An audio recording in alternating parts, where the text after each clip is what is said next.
everyone, welcome to the channel. I am Simran Sahani. तो all the class 12 political science students, आज हम पढ़ेंगे chapter 3 contemporary south Asia. तो पहले के तो जो चैप्टर्स है वो मैं आपको ऑलरेडी पढ़ा चुकी हूँ। आप मेरे चैनल पे हिस्ट्री, पॉलिटिकल, ज्योग्राफी, ह्यूमैनिटीज के सभी सब्जेक्ट्स पढ़ सकते हो। तो डिस्क्रिप्शन बॉक्स में प्लेलिस्ट बन चुकी है सभी के सभी चैप्टर्स की, बाकी चैप्टर्स आप जाके वहां से पढ़ सकते हो। आज हम पढ़ेंगे साउथ एशिया के बारे में, यानी कि जिस रीजन में हम लोग रहते हैं ना, इंडिया है, इधर पाकिस्तान हो गया, इधर भूटान, इधर श्रीलंका, हाँ जी, तो इसी रीजन के बारे में हम पढ़ने वाले जहां हम खुद रहते हैं। तो इसलिए ये चैप्टर एक अलग ही इंटरेस्टिंग लेवल पे आपको लगने वाला है, क्योंकि जिन देशों के बारे में सुनते रहते हैं उन्हीं के बारे में हम जानने वाले हैं। ठीक है, अभी एक अपडेट है आप लोगों के लिए। इससे पहले कि मैं आपको चैप्टर पढ़ाना शुरू करूं, आप लोगों के लिए क्लास 12 ह्यूमैनिटीज का नया चैनल मैंने स्टार्ट कर दिया है। एंड वो क्यों किया है, क्योंकि यहाँ पे मैं आपको चैप्टर पढ़ा देती हूँ, बट चैप्टर पढ़ने के बाद इंपॉर्टेंट क्वेश्चन हो गए, उनके नोट्स हो गए, उनका रिवीजन कराना, उनके डाउट्स क्लियर करना, एंड स्पेशली सीयूईटी की तैयारी कराना। सीयूईटी इसी में से आने वाला है, तो उस सबके लिए मैंने नया चैनल स्टार्ट कर दिया। आप लोगों के लिए सारा इंपॉर्टेंट क्वेश्चन मटीरियल सब वहीं आएगा, तो डिस्क्रिप्शन बॉक्स में लिंक मैंने। If you are a humanity student, तुम्हारी एक ड्यूटी है कि जाके उस चैनल को कर दो सब्सक्राइब, और नोट्स के लिए इंस्टाग्राम आईडी लगाइए जहां से मिलेंगे आपको नोट्स। तो अब शुरू करते हैं हम अपने चैप्टर को। सबसे पहले हमारा ये क्वेश्चन आता है चैप्टर के अंदर कि हम पढ़ने वाले साउथ एशिया के बारे में, तो साउथ एशिया रीजन कौन सा है, और इतनी छोटी सी बात को एग्जाम में क्वेश्चन में आ जाता है और फुल मार्क्स हमारे को मिल जाएंगे। तो साउथ एशिया हम कौन से रीजन को कहते हैं जी, जहां हम रहते हैं उसी को कहते हैं साउथ एशिया। तो basically South Asia includes Bangladesh, Bhutan, India, the Maldives, Nepal, Pakistan and Sri Lanka. इन सब देशों वाला जो एरिया है इसको हम कहते हैं हमारा साउथ एशिया। और अगर तुम्हें एक ट्रिक बताऊं, वैसे तो बहुत आसान है ये लर्न करना, बट फिर भी मैंने ट्रिक बना रखी है इन सभी देशों का नाम लर्न करने की, वो है BBM पिन्स। ठीक है, BBM पिन्स कैसे हुआ, बी से भूटान, बी से बांग्लादेश, एम से मालदीव्स, पी से पाकिस्तान, आई से इंडिया, एन से नेपाल, एस से श्रीलंका। तो BBM पिन सब लिख दो कमेंट सेक्शन के अंदर। कई बार बच्चे भूल जाते हैं, जैसे कोई एक का नाम नहीं लिखा तो तुम्हें नंबर नहीं मिलेंगे, तो इसलिए ऐसे लर्न कर लो BBM पिन्स। जिस एरिया के अंदर इंडिया आ रहा है, पाकिस्तान आ रहा है, नेपाल आ रहा है, भूटान आ रहा है, श्रीलंका आ रहा है, मालदीव्स आ रहा है, इसको हम कहते हैं दी साउथ एशिया। ठीक है, नॉर्थ में यहाँ पे जो है हिमालय, यहाँ नेपाल में हिमालय पर्वत है ना, ठीक है, और साउथ में हमारी है इंडियन ओशन। यहाँ पे अगर आप देखोगे तो द ग्रेट इंडियन ओशन है। ईस्ट में है यहाँ पे बे ऑफ बंगाल, और यहाँ पे है अरेबियन सी नामक सी। ठीक है, तो ये कुछ हमारा क्या हो गया, ज्योग्राफी हो गई इस रीजन की। अब क्योंकि इस रीजन में इतना वेरिएशन है, यहाँ पहाड़, यहाँ समुंदर, तो इस वजह से कहीं पे प्लेन एरिया है, तो इस वजह से जो हमारा पूरा रीजन है यहाँ पे बहुत सारा लिंग्विस्टिक, सोशल और कल्चरल डाइवर्सिटी है। मतलब अलग अलग लैंग्वेज के लोग, अलग अलग धर्म के, अलग अलग जाति के, अलग अलग कल्चर को फॉलो करने वाले लोग यहाँ पे रहते हैं। तो अगर आप मेरे नोट्स से पढ़ रहे हो तो कुछ ऐसी लैंग्वेज डिफिकल्ट है ही नहीं कि जो तुम्हें समझ में ना आए। तो बहुत सिंपल लैंग्वेज के नोट्स वो भी आपको फ्री ऑफ कॉस्ट मिल रहे हैं मेरी इंस्टाग्राम आईडी से, तो जाके फॉलो करो and you can access it. और जो हमारी नेक्स्ट चैनल है वहाँ पे इंपॉर्टेंट क्वेश्चन प्रैक्टिस हो जाएंगे। ठीक है, बाउंड्री जो है वो क्लियरली मार्क्ड बिल्कुल भी नहीं है हमारे ईस्ट और वेस्ट में। जैसे ये ईस्ट एरिया है और वेस्ट है, तभी तो गाइस हमारा पाकिस्तान के साथ बाउंड्री डिस्प्यूट चल रहा है। ठीक है, उन्होंने हमारे कश्मीर पे कब्जा कर रखा है, तो इसलिए बहुत सारा हमारे बाउंड्री डिस्प्यूट्स चल रहे हैं ईस्ट और वेस्ट में। नॉर्थ साउथ में बाउंड्रीज मार्क सही है। अब हमारा श्रीलंका का कोई बॉर्डर डिस्प्यूट इतना नहीं है ना, कुछ भी नहीं है, श्रीलंका अलग, हम अलग। तो और भी बाकी इन देशों के बीच में भी नॉर्थ और साउथ में बाउंड्री डिस्प्यूट इतना नहीं है, ईस्ट वेस्ट में यहाँ बाउंड्री डिस्प्यूट है। ठीक है, अफगानिस्तान और म्यांमार जो है इस एरिया में हम कभी कभी इंक्लूड कर लेते हैं, समझे। अफगानिस्तान हो गया और जो म्यांमार हो गया, कभी कभी हम जब साउथ एशिया का नाम लेते हैं, ये रहा अफगानिस्तान, पाकिस्तान के ऊपर म्यांमार, ये रहा बांग्लादेश के बराबर में, इनको हम डिस्कस कर लेते हैं, बट है नहीं ये भी पार्ट साउथ एशिया का। और चाइना एक बहुत बड़ा प्लेयर है साउथ एशिया में, चाइना भी तो हमारा पड़ोसी है, ये बेटा चाइना यहाँ पे, इसको भी हम साउथ एशिया में कंसिडर नहीं करते। एक बारी को अफगानिस्तान और म्यांमार को आप सोच सकते हो साउथ एशिया, चाइना को नहीं करते हम। ठीक है डन, यही बात आपके बुक के पहले वाले पैराग्राफ में लिखी है, और ये सारा एरिया मिलकर बनाता है हमारा साउथ एशिया। तो ये 5 पॉइंट समझ आ गए। चलो, चैप्टर ना कहते हैं रटना नहीं चाहिए, बट मैं तुम्हें रटा दूंगी, वो भी समझा के। ठीक है, जब तुम आंसर लिखोगे कॉपी में अपनी, यानी कि आंसर शीट में, तो ऐसा लगेगा स्कैन करके लिखा है किसी इंसान ने। ठीक है, चलिए अब ये जितना भी हमारा एरिया है साउथ एशिया, यहाँ की पॉलिटिक्स हम पढ़ेंगे। भाई पॉलिटिकल साइंस की होगी तो पॉलिटिक्स ही पढ़ेंगे, कोई इसकी ज्योग्राफी तो पढ़ेंगे नहीं कि कितनी बारिश इंडिया में आती है और कितनी पाकिस्तान में आती है, नहीं जी, पॉलिटिकल की बुक है तो पॉलिटिकल ही पढ़ेंगे। डन। तो इंडिया और श्रीलंका जब से आज़ादी हुई है तब से डेमोक्रेसी पे चल रहे हैं। डेमोक्रेसी मतलब क्या हुआ, वी द पीपल वाली गवर्नमेंट, ये हम जाके वोट डालेंगे और हमारे प्राइम मिनिस्टर हमें रूल करेंगे, या प्रेसिडेंशियल फॉर्म गवर्नमेंट है तो प्रेसिडेंट रूल करेगा। ठीक है, डिस्पाइट चैलेंजेस, इंडिया भी, हमें भी चैलेंजेस आए थे कभी कभी, हमारे यहाँ भी ऐसा लगा डेमोक्रेसी खतरे में, बट हमने आने नहीं दी, अभी तक हम डेमोक्रेसी पे चल रहे हैं। एंड श्रीलंका का भी यही सीन है, कंसिस्टेंट डेमोक्रेसी चल रही है। बट ये जो हमारा पड़ोसी पाकिस्तान है और जो पड़ोसी बांग्लादेश है, यहाँ पे civilian and both military rule रहा है। सिविलियन रूल को आप डेमोक्रेसी कह सकते हो, ठीक है, और मिलिट्री रूल मतलब जब कोई जनरल, मिलिट्री का, आर्मी जो होती है ना पूरे देश की, उसका जो ऑफिसर जनरल है, सबसे बड़े पोस्ट पे जो होते हैं मिलिट्री में, वो आके देश को कब्जा कर लिया और देश को वो चलाए। ठीक है, इसको हम मिलिट्री रूल कह सकते हैं। अब आफ्टर द कोल्ड वॉर कब खत्म हुआ था, 1991 में, जब हमने इंडो बाइपोलैरिटी पढ़ा था कि USSR हो गया था नष्ट, तो कोल्ड वॉर भी खत्म हो गया था। तब से बांग्लादेश रिमेंडर डेमोक्रेसी, तो मतलब कोड वर्ड्स में कहे तो 1991 के बाद से बांग्लादेश भी डेमोक्रेसी पे चल रहा है। और पाकिस्तान की अगर हम बात करो तो पाकिस्तान का तो अभी आप पढ़ोगे, कभी मिलिट्री कभी डेमोक्रेसी। अब तो है इनका डेमोक्रेसी, बट इनका काफी समय तक चलता रहा था, कभी मिलिट्री कभी डेमोक्रेसी। अब Pakistan had a democratic government under Benazir Bhutto and Nawaz Sharif after the cold war. यानी कि जब 1991 के बाद में जो है पाकिस्तान में भी अच्छी डेमोक्रेसी चली थी, उस समय पे बेनज़ीर भुट्टो और जो है नवाज शरीफ की सरकार चल रही थी। बट ये याद रखना, तुमने कभी परवेज़ मुशर्रफ का नाम सुना है? सुना होगा जरूर। तो 1991 में पाकिस्तान के थे वो, पाकिस्तान के मिलिट्री जनरल थे वो, उन्होंने डेमोक्रेटिक गवर्नमेंट को हटा के मिलिट्री रूल लगा दिया था पाकिस्तान के अंदर और बहुत समय तक उन्होंने रूल करा। वह 2008 में फिर से उनको भी भगा दिया जाता है, वो भाग जाते हैं। और 2008 से आज की डेट तक अब क्या हो गया, 25 हो गया, आज तक पाकिस्तान भी डेमोक्रेसी में ही चल रहा है। अब दो पड़ोसी और बचे हमारे, नेपाल। नेपाल का आप केस पढ़ोगे, नेपाल 2008 से डेमोक्रेटिक रिपब्लिक है, यानी कि ये एक देश बन चुका है और यहाँ पे भी कॉन्स्टिट्यूशन चल रही है। पहले जो नेपाल है वहाँ पे भी कॉन्स्टिट्यूशन मोनार्की थी या राजा का रूल होता था। तो यहाँ पे हमें देख के पता चल रहा है कि धीरे धीरे धीरे धीरे हर कंट्री ने क्या करी, डेमोक्रेसी। पाकिस्तान को पहले मिलिट्री रूल आया, फिर वो भी डेमोक्रेसी आ गए। बांग्लादेश को भी डेमोक्रेसी चाहिए थी, नेपाल भी डेमोक्रेसी ले आया। अब आप पढ़ो मालदीव्स का, जहां लोग घूमने जाते हैं ना, बहुत ज़्यादा बहुत फेमस है ये जगह, ठीक है। तो ये जो मालदीव्स है, मालदीव्स में भी जो है हमारा क्या बन गई थी, डेमोक्रेसी बनी। और भूटान जो एक हमारा बराबर में पड़ोसी देश है, वहाँ पे भी डेमोक्रेसी आई। कैसी आई, चलो इसकी पढ़ लेते हैं क्योंकि इसमें ज़्यादा डिटेल में हमें नहीं पढ़ना है, यहीं पे गिवन है बस मालदीव्स का और भूटान का। सो भूटान का लर्न करो जल्दी से। Bhutan became a constitutional monarchy in 2008 में भूटान कॉन्स्टिट्यूशनल मोनार्की बनता है, यानी कि राजा जी भी हैं और कॉन्स्टिट्यूशन भी चलेगी। अंडर द किंग की लीडरशिप में मल्टी पार्टी डेमोक्रेसी एस्टैब्लिश हुई। तो यानी कि जो भूटान की राजा जी थे उन्होंने ही बहुत सारी पार्टीज बनने की इजाज़त दे दी और वहाँ पे अब सरकार भी है और राजा का रूल भी है। मालदीव्स की बात करें तो मालदीव्स था सल्तनत, ठीक है, जैसे दिल्ली सल्तनत थी ना, ऐसे मान लो आप। तो राजा का रूल आप कह सकते हो। तो सल्तनत था टिल 1968 तक। फिर यहाँ पे प्रेसिडेंशियल रूल लग गया, यानी कि रिपब्लिक बन गया, यानी कि डेमोक्रेसी आई। इन्होंने अपने, जैसे हम प्रेसिडेंट प्राइम मिनिस्टर को इलेक्ट करते हैं ना, इन्होंने प्रेसिडेंट को इलेक्ट करा और यहाँ भी डेमोक्रेसी चल पड़ी। बहुत फेमस एक पार्टी है मालदीव्स की, मालदीवियन डेमोक्रेटिक पार्टी। एग्जाम में क्वेश्चन में आता है, याद रखना, 2018 में यही इलेक्शन जीती थी। तो इस सबको पढ़ के क्या समझ आया, इंडिया और श्रीलंका तो है डेमोक्रेसी। पाकिस्तान ने जैसे तैसे करके डेमोक्रेसी स्टैब्लिश करी, स्ट्रगल्स करके। बांग्लादेश ने भी करी, भूटान ने भी कर ली, नेपाल ने भी कर ली और मालदीव्स ने भी करी। तो इससे क्या समझ में आया, कोई रीजन कोई सा भी हो, अंडरनेथ वो क्या चाहते थे कि डेमोक्रेसी ही स्टैब्लिश हो। लोगों के मन की इच्छा क्या है, हमें डिक्टेटर नहीं चाहिए, हमें मिलिट्री रूल नहीं चाहिए, हमें चाहिए वी द पीपल वाली गवर्नमेंट, हमें चाहिए डेमोक्रेसी। सो इस सबसे हमें क्या समझ में आया, people, we the people prefer democracy. अब इस आइडिया से ना ये अंग्रेज जो है वेस्टर्न वर्ल्ड के लोग, इन्हें बहुत धक्का लगा था। ऐसे ऐसे क्वेश्चन सीयूईटी में आते हैं, तो याद रखना। क्यों? क्योंकि जिन्होंने डेमोक्रेसी की, इन लोगों के यहाँ तो चल रही थी बहुत समय से, यूएस हो गया, फ्रांस हो गया, इन्हें लगता था कि डेमोक्रेसी सिर्फ अमीर देशों में चलती है और डेवलप्ड देशों में। बट ये जो एरिया, ये कोई बहुत अमीर एरिया तो नहीं है, इतने डिस्प्यूट्स हैं और डेवलपिंग है, डेवलप भी नहीं है, और यहाँ पे इतने अच्छे से डेमोक्रेसी चली और लोगों ने चाही। तो ये एक मतलब आप कहते हो ना, हेंस प्रूव्ड गलत कर दिया हम लोगों ने कि भाई देखो, तुम तो कहते थे अमीर देशों में ही चलती है डेमोक्रेसी, हमारे यहाँ तो चल रही है। और ये कहते थे जहाँ पढ़े लिखे लोग हैं वहीं चलेगी, हमारे यहाँ तो लिटरेसी भी बहुत है, फिर भी चली हम लोगों की यहाँ डेमोक्रेसी और अब भी चल रही है। अब हम पढ़ेंगे गाइस, मेन बात पे आते हैं।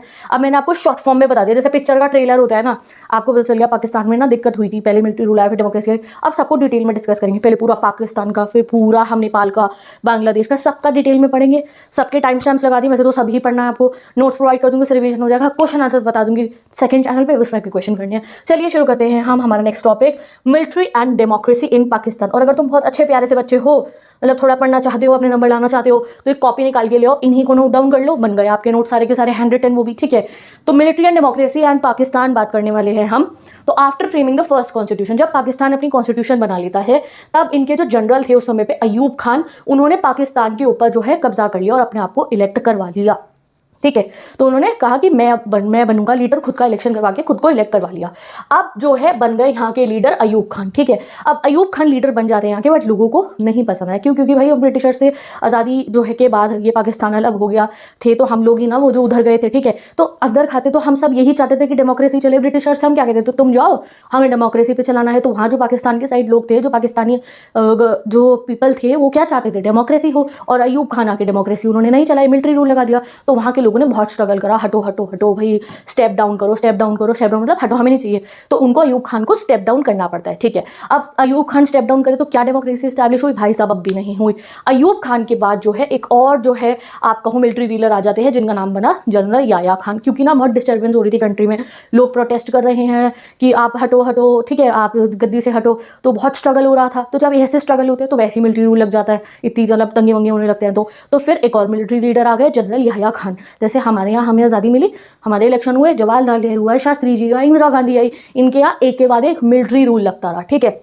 अब ड्यूरिंग याया रूल, याया खान के बारे में आपने सुना होगा, बांग्लादेश वॉर के बारे में, जो हमारा वॉर हुआ था 1971 का बांग्लादेश, उस समय पे पाकिस्तान के लीडर याया खान ही थे। एक मूवी भी आई थी रिसेंटली, उसमें दिखाया था उनको, ठीक है, याद हो अगर तुम्हें तो उसके बाद मिलिट्री टेक ओवर फिर से हो जाता है। प्राइम मिनिस्टर नहीं मिले इन्हें अभी तक, एक और मिलिट्री रूलर आ जाते हैं जो हुए जनरल याया खान। अब याया खान के रूल में ही बांग्लादेश क्राइसिस हुए। कब था ये टाइम पीरियड? ये था 1971 का, और इस बांग्लादेश वॉर के अंदर पाकिस्तान हार जाता है। तो after the 1970 war with India, east Pakistan became Bangladesh, और इस दौरान ईस्ट पाकिस्तान बांग्लादेश बन जाता है। अब कुछ बच्चों को नॉलेज होगी इसकी, जिनको नहीं है चलो तुम्हें एक बड़ी अलग सा फैक्ट बताते हैं, शायद तुम्हें पता हो तो बहुत अच्छी बात है, वरना आज जान लो। क्या तुम्हें पता है पहले 2 पाकिस्तान हुआ करते थे? यस, मजाक नहीं कर रही हूँ मैं। तो ये ब्रिटिशर्स, जैसे हमने चैलेंजेस ऑफ नेशन बिल्डिंग में पढ़ा है, जाते जाते हमारा पार्टीशन करवा के गए थे। तो क्या हुआ था, यहाँ पे इन्होंने हमारे 2 पाकिस्तान बनवा दिए थे। क्यों बनवा दिए थे? इन्होंने कहा था कि जो प्रिंसली स्टेट्स हैं, चाहे तो अपनी कंट्री अलग बना ले, चाहे पाकिस्तान बन जाए, चाहे इंडिया में रह जाए। तो 2 पाकिस्तान बने थे। एक बना था ये पंजाब की तरफ बराबर वाला पाकिस्तान, और एक यहाँ जहाँ पे बंगाल था उसके बराबर में एक पाकिस्तान बना था। अब की बार वाला जो पाकिस्तान, यानी कि जो प्रेजेंट पाकिस्तान है, इसे कहते थे वेस्ट पाकिस्तान, और जो ये ईस्ट में पाकिस्तान था, जो आज के डेट का बांग्लादेश है, इसे कहते थे ईस्ट पाकिस्तान, ठीक है। तो ये हुआ करता था ईस्ट पाकिस्तान। इस टोटल को कहते थे पाकिस्तान, हम ये वाले को भी और ये वाले को भी, दोनों को ही हम कहते थे पाकिस्तान। अब 1971 के अंदर पता है क्या हुआ था? ये वेस्ट पाकिस्तान वाले ये ईस्ट पाकिस्तान पे बहुत ज़्यादा अपना दबदबा चलाते थे। यहाँ बोली जाती थी उर्दू, यहाँ बोली जाती थी बंगाली। तो ये वेस्ट पाकिस्तान वाले इनको कहते थे कि नहीं तुम भी उर्दू बोलो, और अगर यहाँ पे कोई इलेक्शन से कोई लीडर जीत जाता था तो वो भी उसको सरकार में पावर नहीं देते थे, बहुत नाइंसाफ़ी करते थे। आगे पढ़ेंगे ये भी। तो इसीलिए यहाँ पे इन्होंने इनको बहुत तंग करा। तो यहाँ के जो बांग्लादेश, जो अभी वाला बांग्लादेश है ईस्ट पाकिस्तान को, यहाँ के जो लोग थे ना, इन्होंने यहाँ इंडिया में आना शुरू कर दिया, रेफ्यूजी बन के। यहाँ इनको बहुत तंग करा जाता था, तो इसमें इंडिया के लिए रेफ्यूजी प्रॉब्लम हो गई। तो फिर हमने 1971 में ईस्ट पाकिस्तान की मदद करी एंड हमने इसको इंडिपेंडेंस दिलवा दी और हमने इसे बनवा दिया बांग्लादेश।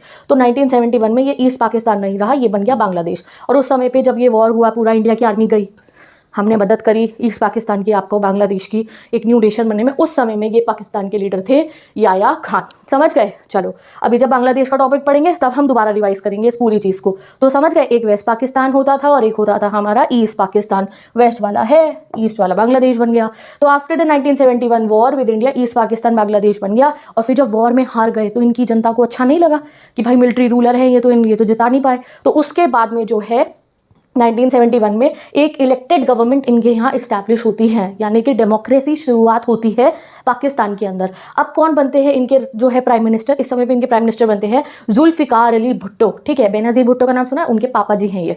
जुल्फिकार अली भुट्टो जो है वो बन जाते हैं यहाँ के प्राइम मिनिस्टर, और ये 1971 से 1977 तक करते हैं डेमोक्रेसी वाला रूल। तो कुछ समय इनके यहाँ चली डेमोक्रेसी, बट फिर अगेन 1977 में जनरल जिया उल हक आके इन्हें हटा देते हैं।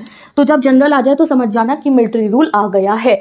और फिर 1977 से काफ़ी समय तक वो रूल करते रहे। 1982 में इनके खिलाफ प्रो डेमोक्रेसी मूवमेंट हुए। प्रो डेमोक्रेसी मूवमेंट मतलब उन्होंने सबने कहा जिया उल हक जनरल को हटो भाई, हमें डेमोक्रेसी लगानी है। एंड देन फाइनली 1988 में Benazir Bhutto democratic elected government की लीडर बन जाती है, कि फाइनली इनके फिर से दोबारा से डेमोक्रेसी जो है ना गाइज वो आ जाती है। तो समझे क्या हुआ? इंडिपेंडेंस के बाद से इन्हें स्ट्रगल करना पड़ा बार बार डेमोक्रेसी लाने के लिए। 1971 में आई, 77 तक चली, ठीक है। फिर कौन आ गए? एक और जनरल जिया उल हक आ गए, ठीक है। फिर 1982 में फिर से इन्होंने डेमोक्रेसी के लिए प्रोटेस्ट करा। फाइनली 1988 में किसकी सरकार बनती है? ये बेनज़ीर भुट्टो की। अब बेनज़ीर भुट्टो की सरकार चलती रही। उस समय पर इनके यहाँ पे 2 बड़ी पार्टीज थी। जैसे हमारे यहाँ की 2 बड़ी पार्टी हम कहते हैं ना, बीजेपी हो गई, कांग्रेस हो गई। इनके यहाँ की 2 बड़ी पार्टीज थी। बेनज़ीर भुट्टो की जो पार्टी थी PPP, और दूसरी थी मुस्लिम लीग। अब ये PPP कौन सी पार्टी है ये तुम कॉमेंट सेक्शन में बताओगे, तुम्हारा होमवर्क है, ठीक है। अब जो है 1999 के अंदर फिर से इनके यहाँ एक और मिलिट्री रूल आ जाता है। अब की बात जनरल परवेज मुशर्रफ आते हैं, और वो प्राइम मिनिस्टर जो थे उस समय पे नवाज शरीफ, उन्हें हटा देते हैं। हटा दिया मतलब हटो, मैं मिलिट्री रूल लगाऊंगा, तख्ता पलट कहते हैं इसको, ठीक है। और 2001 में उन्होंने खुद को प्रेसिडेंट घोषित कर दिया, मतलब थोड़े बहुत इलेक्शन कराए अपनी कंट्री के अंदर, कि जैसे बाहर वालों को दिखाई दे कि यहाँ डेमोक्रेसी चलती है, तो दिखावे के लिए इलेक्शन करा के खुद को प्रेसिडेंट भी बना लिया। बट लोगों को पसंद नहीं आ रही थी ये चीज़ें, चलता रहा परवेज मुशर्रफ का रूल। फाइनली 2008 में जाके पाकिस्तान बन जाता है एक डेमोक्रेटिकली इलेक्टेड गवर्नमेंट। फिर से इनके यहाँ डेमोक्रेसी आती है और आज तक डेमोक्रेसी चल रही है। इवन दो मिलिट्री का बहुत इनके यहाँ पे से होता है, but right now it's a democratic country. तो समझ गए, बस आपको ये जो है 6-7 पॉइंट है ये लर्न करने हैं। पहले आए जनरल याया खान के पहले आए जनरल अयूब खान के बाद आए याया खान के रूल में हुआ बांग्लादेश वॉर। उसके बाद आई डेमोक्रेसी जिसमें बनी जुल्फिकार अली भुट्टो की सरकार। जुल्फिकार अली भुट्टो को हटाकर आए जिया उल हक नाम के जनरल, उनको हटा के आई बेनज़ीर भुट्टो की सरकार। बेनज़ीर भुट्टो पे कोई फिर से जनरल मुशर्रफ ने हटा दिया, फिर एक और, अब इनके यहाँ जनरल मुशर्रफ के बाद में आज तक क्या चल रही है, अब चल रही है हमारे यहाँ जो ये पाकिस्तान है पड़ोसी हमारा, यहाँ पे डेमोक्रेटिकली इलेक्टेड गवर्नमेंट। समझ गए? अब ऐसा क्यों हो रहा है कंट्री के अंदर कि बार बार मिलिट्री रूल आ रहा है, व्हाट्स द रीजन? तो यही एग्जाम में क्वेश्चन आता है कि क्या रीजन है ऐसा बार बार पाकिस्तान में मिलिट्री रूल आ रहा है। तो पहले तो यहाँ पे बहुत अमीर है मिलिट्री पे बहुत पावर है, क्लर्जी क्लास जो है इनकी वो पे बहुत पावर है, और एरिस्टोक्रेसी यानी कि अमीरों पे खूब पैसा है। तो यहाँ के जो अमीर लोग हैं वो चाहते हैं मिलिट्री रूल रहे, पहला रीज़न ये। दूसरा, बहुत ज़्यादा इनके यहाँ पे ये सोचा जाता है कि डेमोक्रेसी आएगी ना तो बहुत मतलब ऐसा होगा कि डेमोक्रेसी आने से क्या की मतलब प्रॉब्लम्स क्रिएट होंगी, केओटिक होती है डेमोक्रेसी। जो यहाँ के जो मिलिट्री रूलर्स थी उनकी ये सोच थी। तीसरा, इनका जो है हमारे साथ डिस्प्यूट जो चल रहा है इंडिया के साथ पीओके को लेकर, तो इस वजह से इनकी मिलिट्री का बहुत रोल होता है इनकी कंट्री के अंदर। इसलिए जब मिलिट्री इतनी स्ट्रांग है तो वो बार बार आके मिलिट्री रूल लगा रहे थे। तो कॉन्फ्लिक्ट विद इंडिया की वजह से इनकी मिलिट्री बहुत स्ट्रांग है, इसलिए ये बार बार मिलिट्री रूल लगाते थे। और इनकी मिलिट्री को लगता है कि पॉलिटिकल पार्टी सेल्फिश होती हैं और क्योटिक है, इसलिए मिलिट्री रूल नेसेसरी है पाकिस्तान को सिक्योर रखने के लिए। तो इनके जो आर्म्ड फोर्सेज है ना, यानी कि जो इनकी पूरी आर्मी है, उसको क्या लगता है डेमोक्रेसी आएगी तो इनको लगता था मतलब अब तो है डेमोक्रेसी की, डेमोक्रेसी आएगी तो पाकिस्तान की सिक्योरिटी पे हमला हो सकता है, दैट्स वाई हम मिलिट्री रूल लगाते हैं। बट फिर भी अगर आप कहो तो पाकिस्तान के अंदर प्रो डेमोक्रेटिक मूवमेंट बहुत चले, लोग चाहते थे कि डेमोक्रेसी हो। इनकी जो मीडिया है काफ़ी फ्री एंड फेयर है, मतलब मीडिया के पास हक था, वो जो मर्जी कह सकती है। और फाइनली आज जाके जो है पाकिस्तान एक क्या बन गया है, democracy. It had a strong human right movement also for supporting democracy. तो बहुत लड़े हैं यहाँ के लोग डेमोक्रेसी पक्की लाने के लिए। अब लैक ऑफ ग्लोबल सपोर्ट भी बहुत बड़ा रीजन था जिस वजह से पाकिस्तान में डेमोक्रेसी स्टैब्लिश नहीं हो पा रही थी। यानी कि कभी ऐसा होता है ना किसी कंट्री में बार बार मिलिट्री रूल आ रहा है तो बाहर यूएन से प्रेशर आता है, अमेरिका बोलेगा यार क्या कर रहे हो, सही से करो। बट यहाँ पे बाहर के देश भी इन्हें कुछ नहीं कहते थे, बाहर के देश भी सपोर्ट करते थे, हाँ भैया इस कंट्री में तो मिलिट्री रूल ही लगा रहने दो। वाई? क्योंकि एक तो ये कंट्री में न्यूक्लियर वेपन भी है, तो इसलिए because of the rising Islamic global terrorism जो चल रहा था, यानी कि जो टेररिस्ट अटैक्स हो रहे थे, टेररिज्म बहुत फैल रहा था, तो इसलिए अमेरिका को भी डर लगता था बाकी बड़ी बड़ी कंट्रीज़ को कि यहाँ पाकिस्तान में टेररिज्म फैल जाए और इनके पास न्यूक्लियर वेपन है, कहीं ऐसा ना हो डेमोक्रेटिक गवर्नमेंट आए उनका ध्यान ना हो और न्यूक्लियर वेपन हाथ में पड़ जाए टेररिस्ट के। इसलिए उससे बेटर है कि मिलिट्री रूल यहाँ पे रहे। तो इसलिए बाहर की जो कंट्रीज थी वो भी सपोर्ट करती थी मिलिट्री रूल। बट आज के डेट की बात करें तो अब इनके यहाँ पे सही चल रहा है, डेमोक्रेसी आ गई है। चलिए अब समझ में आ गया आपको पाकिस्तान कंप्लीट। अब हम आएंगे पुराने वाले पाकिस्तान, ईस्ट पाकिस्तान के ऊपर जो प्रेजेंट डे बांग्लादेश बन चुका है। चलिए पढ़ते हैं कैसे ईस्ट पाकिस्तान से बांग्लादेश बना और बांग्लादेश में किस टाइप की डेमोक्रेसी चली। Done, let's study. So democracy in Bangladesh की अगर हम बात करें 1947 से, यानी कि जैसे ही हमें इंडिपेंडेंस मिली तब से 1971 तक बांग्लादेश था पार्ट ऑफ पाकिस्तान। कैसे था वो मैंने अभी आपको समझा दिया, ठीक है। It included partition areas of Bengal and Assam from British India. कौन कौन सी जगहों से ईस्ट पाकिस्तान बना था, यानी कि प्रेजेंट डे बांग्लादेश हमारे बंगाल के कुछ एरियाज से और हमारे असम के कुछ एरिया से। People in East Pakistan resented domination by the West Pakistan. अब क्या था मैंने आपको बताया ना, ये एक पाकिस्तान बना दिया, ये एक पाकिस्तान, इसको वेस्ट पाकिस्तान कहते थे, इसको ईस्ट पाकिस्तान। यहाँ बंगाली लोग रहते थे, चाहे बंगाली मुस्लिम हो चाहे बंगाली हिंदू हो, बंगालीज ही थे यहाँ पे, ठीक है। ज़्यादातर यहाँ पे उर्दू स्पीकिंग पॉपुलेशन थी, तो ये इनके ऊपर अपना दबदबा चलाते थे क्योंकि पॉपुलेशन कम है ना, ज़्यादा पॉपुलेशन दबदबा दिखाती है कम पॉपुलेशन पे। ये इनको कहते थे तुम उर्दू बोलो, तो बंगाली लोग खुश नहीं होते थे। यहाँ पे जो है फिर जो यहाँ ईस्ट पाकिस्तान के लोग हैं इन्होंने प्रोटेस्ट करना शुरू करा कि हमें भी हक दो, तुम पाकिस्तान हो तो हम भी तो पाकिस्तान है, हमें हक दो, हमें पावर दो, हमारी जो डेमोक्रेसी हमारे यहाँ पे आई है या जो भी है हमारे को भी यहाँ पावर दो ना। ये थोड़ी है तुम वहाँ वेस्ट पाकिस्तान वाले लोग के हमारे पे अपना रोक चलाते रहोगे, ये ऐसे कहते थे। People wanted fair representation in administration and politics. अब चाहे मिलिट्री रूल ही हो बट सरकार तो चलती है, बहुत सारी चीज़ें होती हैं जिससे एक देश चलता है। भाई लेजिस्लेटिव है, लॉज बना रहा है, और भाई जुडिशरी हो गई, और भी बहुत चीज़ें होती है, सिविल सर्वेंट्स आ गया, काम तो चलता है एक देश के अंदर। तो यहाँ पे तरीके से चीज़ें नहीं होती थी, तो इन लोगों ने डिमांड करा फेयर रिप्रेजेंटेशन दो, हमें हमारे को भी हक दो कि हम अपनी कंट्री को चला पाए, बट ये नहीं करते थे। Now Sheikh Mujib ur Rahman led the powerful movement against the West Pakistan domination. तो ये एक बांग्लादेशी थे, ये आपको ईस्ट पाकिस्तानी सिटीजन थे जिनका नाम था शेख मुजिब उर रहमान। इन्होंने यहाँ पे ईस्ट पाकिस्तान के लोगों को इकट्ठा करा और जैसे कि आंदोलन करते थे ना ब्रिटिशर्स के खिलाफ, पहले इन्होंने आंदोलन शुरू करा वेस्ट पाकिस्तान के खिलाफ और कहा कि हमें चाहिए ऑटोनॉमी। ऑटोनॉमी मतलब होती है पावर, कि भैया हम ईस्ट पाकिस्तान को पावर दो, ताकत दो, हम अपने ठीक है हम रहेंगे ही पाकिस्तान ही, बट फिर भी हमारे को पावर दो, हम कंट्री को अपनी चला पाए। और 1970 के अंदर यहाँ पे हुए इलेक्शन, याद है ना, जब जनरल जिया उल हक वाले जो हमने पूरा केस बताया, यहाँ पे इलेक्शंस हुए थे, ठीक है। तो यहाँ पे हुए इलेक्शंस। अब इस इलेक्शंस के अंदर अवामी लीग जो थी, ये शेख मुजिबुर रहमान की पार्टी, वो जीत जाती है all seats in the Pakistan. अब तुम्हें लग रहा होगा दीदी आप तो कह रहे थे इनके यहाँ पे मिलिट्री रूल था तो इलेक्शन कैसे हो रहे थे। तो गाइस थोड़े बहुत इलेक्शन होते थे, कुछ चीज़ों के लिए इलेक्शन होते थे, रूलर सेलेक्ट करने के लिए मिलिट्री रूल में भी इलेक्शन इनके होते थे, but it was not a proper democracy. तो इसलिए यहाँ पे जब इलेक्शन हुए 1970 के अंदर, 1970 के अंदर यहाँ पे इलेक्शंस हुए तो अवामी लीग नाम की एक पार्टी बनाई थी शेख मुजीबुर रहमान ने। ये इनकी पार्टी जीत जाती है, सारी सीटें जीत जाती है इस पाकिस्तान से, मेजॉरिटी के साथ जीत जाती है। तो मतलब अब इनकी सरकार बननी चाहिए थी जब ये जीत गए तो, बट फिर भी ये क्या करता है वेस्ट पाकिस्तान, इनको सरकार नहीं बनाने देता। और पता है क्या करता है, ये जो शेख मुजीबुर रहमान थे इन्हें जेल में डलवा देता है, ठीक है, यानी कि इनको अरेस्ट कर लेता है। तो इस बात पर यहाँ के लोग बहुत आंदोलन करते हैं कि एक तो हमने इतनी मुश्किल से इलेक्शंस कराए, उसके बाद में फ्री फेयर तरीके से जब हमारा लीडर जीता है तो तब तुम जो है हमारी ऑटोनॉमी नहीं दे रहे हो। अब जब लोगों ने प्रोटेस्ट करे तो वहाँ वेस्ट पाकिस्तान से मिलिट्री यानी कि आर्मी जो है ईस्ट पाकिस्तान में आती है और नॉर्मल लोगों के ऊपर हमले, उन पे दंगा, उनके साथ मतलब बहुत ब्रूटल हरकतें, मतलब वुमेन का रेप कर रहे हैं एंड बच्चों को मार रहे हैं, दुकानें जला रहे हैं। मिलिट्री ने ये सब मतलब पूरा जो आर्मी वगैरह थी उन्होंने लोगों के ऊपर अत्याचार करने शुरू कर दिए। किसके ऊपर? ईस्ट पाकिस्तानीज़ के ऊपर। देवा थोड़े समय पहले तक जो इंडियंस ही थे, हम पूरा हमारा इंडिया था, it was British India, we are Indians, तो उनके ऊपर बहुत ज़्यादा अत्याचार करने शुरू कर दिया। जब अत्याचार हुए तब ईस्ट पाकिस्तान से लोग भाग के इंडिया आने लग गए। अब हमारे लिए उससे रेफ्यूजी प्रॉब्लम क्रिएट हुई और ना हम देख सकते थे कि इतना अत्याचार लोगों के ऊपर हो रहा है। तब उस समय पे हमारी प्राइम मिनिस्टर कौन थी? इंदिरा गांधी। तो उस समय पे वो जो सैम बहादुर मूवी आई है, ये वही वाली मूवी में हमें यही सीन दिखाया गया पूरा बांग्लादेश वॉर का। तब इंडिया ने डिसाइड करा कि हम ईस्ट पाकिस्तान की मदद करेंगे। हमारी आर्मी वहाँ गई, हमने वॉर करा पाकिस्तान के साथ और हमने ईस्ट पाकिस्तान को बचा लिया और उनको एक नई कंट्री बना दिया, बांग्लादेश, ठीक है। तो यही चीज़ यहाँ लिखी है। जनरल याह्या खान थे ना था मिलिट्री रूलर, अब जो शेख मुजीबुर रहमान जीते थे उन्हें तो अरेस्ट करवा दिया। लोगों ने कहा क्यों करा, हमारे इलेक्शन से जीते थे, ये नहीं क्यों अरेस्ट कराया, हमें पावर दो। कह रहे हम नहीं देंगे। ऊपर से इनके यहाँ मिलिट्री भेज दी लोगों के ऊपर, बहुत ज़्यादा thousands of people were killed by Pakistani army. इस वजह से इंडिया में बहुत लोग आए। फिर इंडिया ने सपोर्ट करा ईस्ट पाकिस्तान की डिमांड फॉर इंडिपेंडेंस एंड फिर जो है फाइनली ईस्ट पाकिस्तान बन जाता है। In December 1971 this led to the war between India and Pakistan. तो 1971 का वॉर इसलिए हुआ था क्योंकि हम ईस्ट पाकिस्तान की मदद करने गए थे। आफ्टरवर्ड्स पाकिस्तान फोर्सेस जो है सरेंडर कर देती है और बांग्लादेश एक इंडिपेंडेंट कंट्री बन जाती है। तो 1971 में बांग्लादेश बनता है। उससे पहले तक वो होता था ईस्ट पाकिस्तान। समझ गए? चलो एक सेकंड का ब्रेक लेते हैं।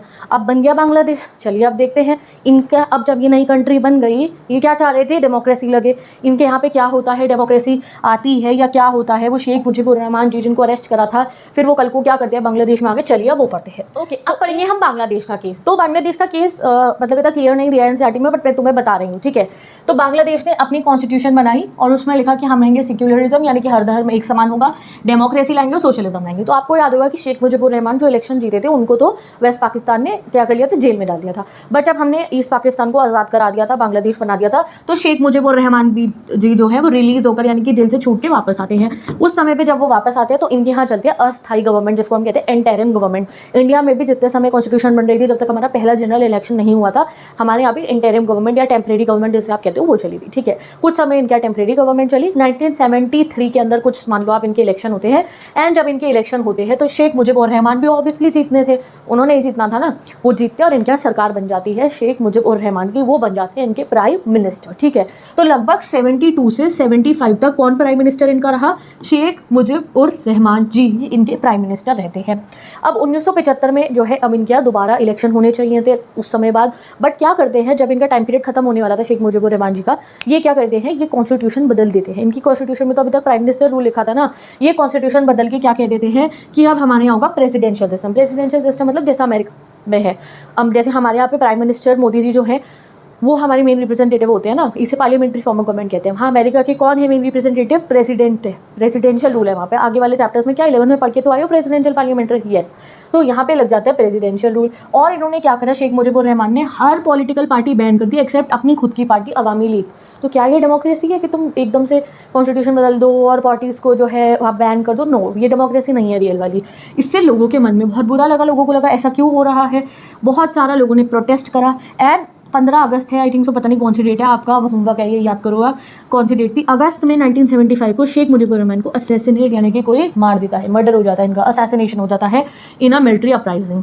एंड देन इसके बाद में एक और लीडर आ जाते हैं इनके यहाँ पे, जनरल ज़ियाउर रहमान। और कौन होते हैं? ये भी एक मिलिट्री रूलर होते हैं, यानी कि कोई दोबारा सरकार नहीं बनी, अब एक मिलिट्री रूलर इनके यहाँ पे आ जाता है।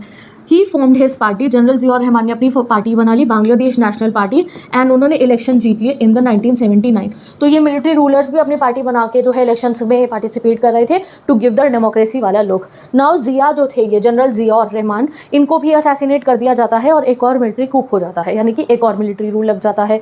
अब मिलिट्री रूलर कौन बन के आते हैं? लेफ्टिनेंट जनरल HM अरशद जो है मिलिट्री रूल लगाने आ जाते हैं। अब इनके रूल के दौरान जितने भी स्टूडेंट्स थे ना, यानी कि यूथ जो है और लोगों ने डेमोक्रेसी के लिए प्रोटेस्ट करा। गाइस देखो, इनको आज़ादी मिली वेस्ट पाकिस्तान, पहले ब्रिटिशर्स से मिली, फिर वेस्ट पाकिस्तान से मिली, फिर इनके जो लीडर थे उन्होंने कॉन्स्टिट्यूशन बदल दी, फिर एक के बाद एक मिलिट्री रूल आता रहा। तो यहाँ के लोगों ने बहुत मांग करी डेमोक्रेसी की, बहुत प्रोटेस्ट करा, और फाइनली जाके बहुत प्रेशर के अंडर में ये जो जनरल HM अरशद थे ना, इन्होंने जो है थोड़ी बहुत पॉलिटिकल एक्टिविटी अलाउ कर दी कि ठीक है, थोड़ी बहुत पॉलिटिक्स हम यहाँ करेंगे, अपने कंट्री में डेमोक्रेसी लाएंगे, एंड खुद को प्रेसिडेंट बना दिया। Under the massive process Ershad was force to resign in 1990, but तब भी ये हट नहीं रहे थे, बट लोगों ने बहुत प्रोटेस्ट करा। फाइनली 1990 में जनरल अरशद को स्टेप डाउन करना पड़ता है, और उसके बाद यहाँ पे डेमोक्रेटिक इलेक्शंस होते हैं, और आज तक बांग्लादेश डेमोक्रेसी है। तो दोबारा देखा, अब यहाँ इतना क्लियर नहीं दे रखा, तो मैं भी तुम्हें डिटेल में जाके नहीं पढ़ूंगा, मैं तुम्हें एक एक बताऊँ, इस दिन ऐसा हुआ, इस दिन ऐसा हुआ। जो ये लाइन्स लिखी है हम उतना ही पढ़ रहे हैं, हमारी NCERT में, हमारे बोर्ड के पेपर में इतना ही आएगा। CUET के लिए जो एक्स्ट्रा पढ़ना होगा वो भी मैं आपको पढ़ा दूंगी, ठीक है। Since then the Bangladesh has followed a representative democracy. यहाँ NCERT की एक एक लाइन कवर हो रही है कि क्या हुआ। जैसी आज़ादी मिली, शेख मुजीबुर रहमान जो थे उन्होंने कॉन्स्टिट्यूशन को बदल दिया जब वो खुद इलेक्ट थे, फिर उन्होंने बाकी पार्टीज बैन कर दी, उनका मर्डर हो गया। फिर जियाउर रहमान आए, उनके बाद में कौन है? अरशद ने थोड़ी बहुत पॉलिटिक्स अलाउ करी, खुद को प्रेसिडेंट बना लिया।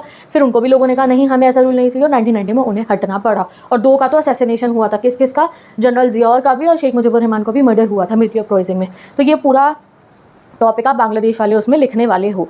अब आता है हमारा दूसरा पड़ोसी देश, दैट इज़ हमारा नेपाल, ठीक है। तो हमारा जो नेपाल, जो हमारा बहुत अच्छा दोस्त है, जो हमारा पड़ोसी है, वो एक हिंदू किंगडम हुआ करता था, यानी कि एक हिंदू राजा का किंगडम हुआ करता था इन द पास्ट, ठीक है। And later it became a constitutional monarchy, क्योंकि अब यहाँ राजा का सिस्टम था। तो जब बाद में थोड़े समय बाद यहाँ पे क्या लग जाती है, जब थोड़ा टाइम बदलने लगता है, यहाँ आती है कॉन्स्टिट्यूशनल मोनार्की, बट वो भी आसानी से नहीं आई थी। नेपाल के लोगों ने बहुत प्रोटेस्ट करे थे, तब जाके इनके राजा कॉन्स्टिट्यूशन को अलाउ करते हैं। Through out people and political parties wanted a more open and democratic government, क्योंकि देखो गाइस, आपको किसको मोनार्की चाहिए थी? आप लोगों को अब बहुत ज़माना बदल रहा था, पीपल वांटेड डेमोक्रेसी, तो यहाँ के लोग भी कहते हैं हमें डेमोक्रेसी चाहिए अपने राजा को, ठीक है। But the king control all the government with army support and limited democracy. But government की हाथ, मतलब गवर्नमेंट सारा कौन चलाता था? किंग। और किंग के हाथ में ही पूरा मिलिट्री का कमान थी, कि मिलिट्री जो है वो सारी किंग के अंडर में रहती थी। तो इसलिए लोग क्या कर सकते थे? लोग बस प्रोटेस्ट ही कर सकते थे। तो 1990 के बाद से बहुत प्रो डेमोक्रेसी मूवमेंट हुए नेपाल के अंदर। आप देख रहे हो ये फोटोज़, अगर आप गूगल पे सर्च करोगे डेमोक्रेसी मूवमेंट इन नेपाल, तो आपको दिखेगा कि मतलब पूरा देश ही निकल के बाहर सड़क पे आ चुका है। लोगों ने ऐसे प्रोटेस्ट करे थे और राजा जी को कहा जी डेमोक्रेसी लाने दो हमारे को। तो इतना जब प्रोटेस्ट हुआ तो राजा को मजबूरी क्या करना पड़ता है, उन्हें थोड़ी बहुत डेमोक्रेसी जो है यहाँ पे अलाउ करनी पड़ती है, और वो डेमोक्रेटिक कॉन्स्टिट्यूशन बनाने की वो दे देते हैं मंजूरी कि ठीक है अब क्या होगा, कॉन्स्टिट्यूशनल मोनार्की चलेगी, राजा भी होगा, कॉन्स्टिट्यूशन भी होगी, मिलके दोनों सरकार चलाएंगे, ये डिसाइड कर देते हैं। How ever democratic government remained unstable and short lived, but जो डेमोक्रेसी वाली सरकार राजा के अंडर में बनती थी वो बार बार गिर जाती थी, उनको ज़्यादा पावर ही नहीं मिलती थी, वो बार बार गिरती रहती थी। तो इन द 1990s माओइस्ट इन नेपाल की बहुत इन्फ्लुएंस बनने लग गई। ना माओइस्ट कौन होते हैं? ये माओ जी जो थे ये चाइना के थिंकर थे, ठीक है। और इनके जो मेथड्स होते थे वो काफ़ी रैडिकल होते थे। रैडिकल मतलब कि भाई तरक्की लाने के लिए जो करना पड़े आप वो करो, इस टाइप से, चाहे हथियार उठाना पड़े, चाहे कुछ भी स्टेप्स लेने पड़े आप बोलो। तो इनकी कुछ थोड़ी इस टाइप की सोच होती है। तो 1990s में नेपाल में माओइस्ट बहुत ज़्यादा बढ़ने लग गए थे। तो फिर उन्होंने भी राजा पे दबाव डाला कि हमें भाई डेमोक्रेसी चाहिए, एंड माओइस्ट का राजा के साथ में और जो एलाइट्स यहाँ के थे नेपाल के जो अमीर लोग थे उनके साथ में वॉर टाइप शुरू हो जाता है, दंगे हो जाते हैं। तो माओइस्ट, मैंने आपको कहा ये हथियार उठाने से नहीं डरते थे, तो एक तरफ राजा एक तरफ माओइस्ट और सारे अमीर अमीर लोग नेपाल के, उनकी लड़ाई होनी शुरू हो जाती है। This led to a violent conflict between Maoist guerrillas and the king की आर्मी। गोरिल्लाज मतलब जो छुप के वॉर करते हैं, यानी कि ऐसे पहाड़ियों में छुप जाएंगे और फिर वो अटैक करते हैं। तो ये जो है माओइस्ट के बीच में और जो किंग की आर्मी थी वॉर होना शुरू हो गया। एक ट्रायंगुलर कॉन्फ्लिक्ट बन गया था, एक तरफ राजा, एक तरफ वो लोग जो कह रहे डेमोक्रेसी दे दो, डेमोक्रेसी दे दो, और तीसरी जगह पे माओइस्ट आ गए जी हम लेकर आएंगे डेमोक्रेसी, हम अपनी मर्जी करवाएंगे। इस टाइप का ट्रायंगुलर वो उनके यहाँ पे क्या कहो दंगल टाइप होने लग गया, ठीक है। देन क्या होता है 2002 में जो राजा जी ने ये 1990 के प्रोटेस्ट के बाद में थोड़ी बहुत डेमोक्रेसी अलाउ करी थी ना, कॉन्स्टिट्यूशन बनाई थी और पावर जो आपका हुई थी, जैसे हमारे लोकसभा राज्यसभा होती है, तो इन्होंने हाउस ऑफ रिप्रेजेंटेटिव बना रखे थे। राजा जी को आ गया गुस्सा कि भैया एक तो मैंने थोड़ी सी डेमोक्रेसी दी, ऊपर से तब भी लोग खुश नहीं हो रहे, ऊपर से माओइस्ट अटैक हो रहे हैं। तो राजा जी ने 2002 में डिसॉल्व कर दिया पार्लियामेंट को, जो बनी थी अंडर द ये 1990 वाले वॉर के बाद में आपको वॉर नहीं, प्रोटेस्ट के बाद में, और उन्होंने गवर्नमेंट को डिसमिस कर दिया। अब जो थोड़ी बहुत गवर्नमेंट भी थी 2002 में नेपाल के अंदर, इलेक्टेड गवर्नमेंट कॉन्स्टिट्यूशन मोनार्की वाली, वो भी हटा दी, एंड इवन लिमिटेड डेमोक्रेसी जो थी वो खत्म हो जाती है। तो वो राजा जिसने मोनार्की वाली वो बनाई थी ना कॉन्स्टिट्यूशन मोनार्की, अब वो कहते हैं मैं कुछ भी नहीं होने दूंगा, अब बिल्कुल प्रॉपर वाली मोनार्की चलेगी। ठीक है, अब क्या हुआ, अब लोग एक बार तो रह चुके थे डेमोक्रेसी के अंदर, अब लोग चुप नहीं रहने वाले थे। तो 2002 में जैसे ही पार्लियामेंट डिसॉल्व हो जाती है, 2006 में फिर से लोग डेमोक्रेसी के लिए प्रोटेस्ट करते हैं। ये देखो फोटो, सब लोग सड़कों पर उतर के आते हैं और राजा जी को कहते हैं नहीं नहीं नहीं, हमें चाहिए डेमोक्रेसी। तो pro democracy forces finally succeed कर जाती हैं, और जो 2002 के अंदर वो जो हाउस ऑफ रिप्रेजेंटेटिव यानी कि पार्लियामेंट जो गिराई थी राजा जी उसको वापस से रिवाइव कर देते हैं 2006 के अंदर। ठीक है, बहुत ज़्यादा मूवमेंट चला था। ये जो मूवमेंट था इसकी बात ये थी कि ये नॉन वायलेंट था। लोग सड़कों पे उतरे, उन्होंने राजा को कहा पार्लियामेंट वापस दो हमें, हमारी हथियार नहीं उठाए गए थे। इस वाली जो पूरी की पूरी मूवमेंट हुआ था, ये जिसकी आप फोटो देख रहे हो, इसमें 7 पार्टी अलायंस था, यानी कि 7 बड़ी बड़ी पॉलिटिकल पार्टी इनके आगे जो थी वो भी इकट्ठी थी, और माओइस्ट भी इनके साथ ही थे। तभी तो देखो ये जीत पाए। वो माओइस्ट जो पहले हथियार उठा रहे थे ना, उन्होंने भी साथ दिया, उन्होंने भी हथियार नहीं उठाए, और डेमोक्रेसी वाले भी हो गए और पूरी जनता भी हो गई। तीनों इकट्ठे जब किंग के खिलाफ हुए, जैसे ब्रिटिशर्स के टाइम पे जब इंडिया यूनाइट हुआ तो उन्हें भागना पड़ा ना, सेम ऐसे ही हुआ, इनके सरकार बनानी पड़ी इनके राजा जी को। ठीक है, सो नेपाल का ट्रांजिशन जो मोनार्की में हुआ उसके बाद कंप्लीट हुआ, डन। फिर इन्होंने अपनी कॉन्स्टिट्यूशन असेंबली बनाई, न्यू कॉन्स्टिट्यूशन बनाने का डिसाइड करा, और फिर भी इनके यहाँ के बहुत सारे लोग ऐसे थे जो चाहते थे कि ठीक है अब हम सरकार बनाएंगे, बट थोड़े बहुत नॉमिनल लेवल पे मोनार्की होनी चाहिए कि ये हमें हमारी हिस्ट्री से, हमारे रूट से, हमारी जड़ों से जुड़ा हुआ रखेंगे। यानी कि कुछ ऐसी जनता भी थी नेपाल की जो चाहता था ऐसा नहीं राजा को बिल्कुल हटा दो, थोड़ा बहुत हक राजा के पास भी होना चाहिए। कुछ थे जो कहते थे नहीं, और माओइस्ट को तो बिल्कुल ही नहीं चाहिए था कि राजा का कोई हक हो। माओइस्ट ने कहा कि ठीक है वो आर्म स्ट्रगल नहीं करेंगे, यानी कि हथियार नहीं उठाएंगे, बट एक रेडिकल सोशल रिफॉर्म लाए, यानी कि बढ़िया से नेपाल में तरक्की लाने की कोशिश की जाए। But not all 7 party alliance के पीपल, जो 7 पार्टी अलायंस के लोग थे, वो माओइस्ट की हर बात पे अग्री नहीं करते थे, क्योंकि माओइस्ट की सोच अलग ही होती है, तो उनसे वो अग्री नहीं करते थे। But finally Maoist and some political groups जो है सब मिलकर फाइनली नेपाल के अंदर 2008 के अंदर मोनार्की बिल्कुल अबॉलिश कर दी जाती है, और ये बन जाता है एक डेमोक्रेटिक रिपब्लिक। डेमोक्रेटिक रिपब्लिक मतलब देश बन गया। जैसे ही किसी कंट्री के आगे आ जाए डेमोक्रेटिक रिपब्लिक मतलब डेमोक्रेसी चलेगी, और रिपब्लिक मतलब आज़ाद देश। डेमोक्रेटिक रिपब्लिक ये बन जाता है 2008 में जाके। फिर ये अपनी कॉन्स्टिट्यूशन बनाना शुरू करते हैं, और 2015 यानी कि आज से कुछ साल पहले ही जाके नेपाल की कॉन्स्टिट्यूशन बनती है। तो बहुत समय लगता है नेपाल की कॉन्स्टिट्यूशन बनने में। तो फाइनली ये हो गया हमारा पूरा का पूरा नेपाल वाला टॉपिक कंप्लीट, कि कैसे नेपाल में डेमोक्रेसी इस्टेब्लिश हुई। यहाँ पे राजा का रूल था, लोगों ने कहा डेमोक्रेसी दो, राजा ने कॉन्स्टिट्यूशन मोनार्की बना दी। फिर माओइस्ट ने लड़ाई करी तो राजा ने वो भी हटा दी। फिर माओइस्ट, डेमोक्रेसी को सपोर्ट करने वाले लोग सब इकट्ठे होते हैं, और राजा को फाइनली स्टेप डाउन करना पड़ता है, और ये फुल फ्लेजेड डेमोक्रेसी बन जाते हैं 2008 में जाके। 15 में इनकी कॉन्स्टिट्यूशन भी बन जाती है। तो एक बार आप लिख लोगे तो लर्न हो जाएगा और कुछ भी कंफ्यूजिंग नहीं लगेगा। अब आते हैं हम अपने नेक्स्ट पड़ोसी पे, जो है हमारा श्रीलंका। ठीक है, अब श्रीलंका के अंदर मैंने आपको कहा डेमोक्रेसी बहुत अच्छे से चली। डेमोक्रेसी में इनके यहाँ कोई दिक्कत नहीं थी। इनके यहाँ जो प्रॉब्लम शुरू हुई वो थी एथनिक कॉन्फ्लिक्ट से, जो आपने क्लास 10th में वो चैप्टर था ना पावर शेयरिंग, उसमें पढ़ा था। सिन्हालीज और दूसरे कौन थे, तमिल के लोग। ठीक है, तो जो हमारा पूरा श्रीलंका हमारा पड़ोसी देश है, यहाँ पे 2 टाइप के पीपल रहते हैं। ठीक है, 2 कल्चर के लोग रहते हैं। एक थे सिन्हालीज, ठीक है, जो सिन्हाला लैंग्वेज बोलते थे, और एक थे तमिल।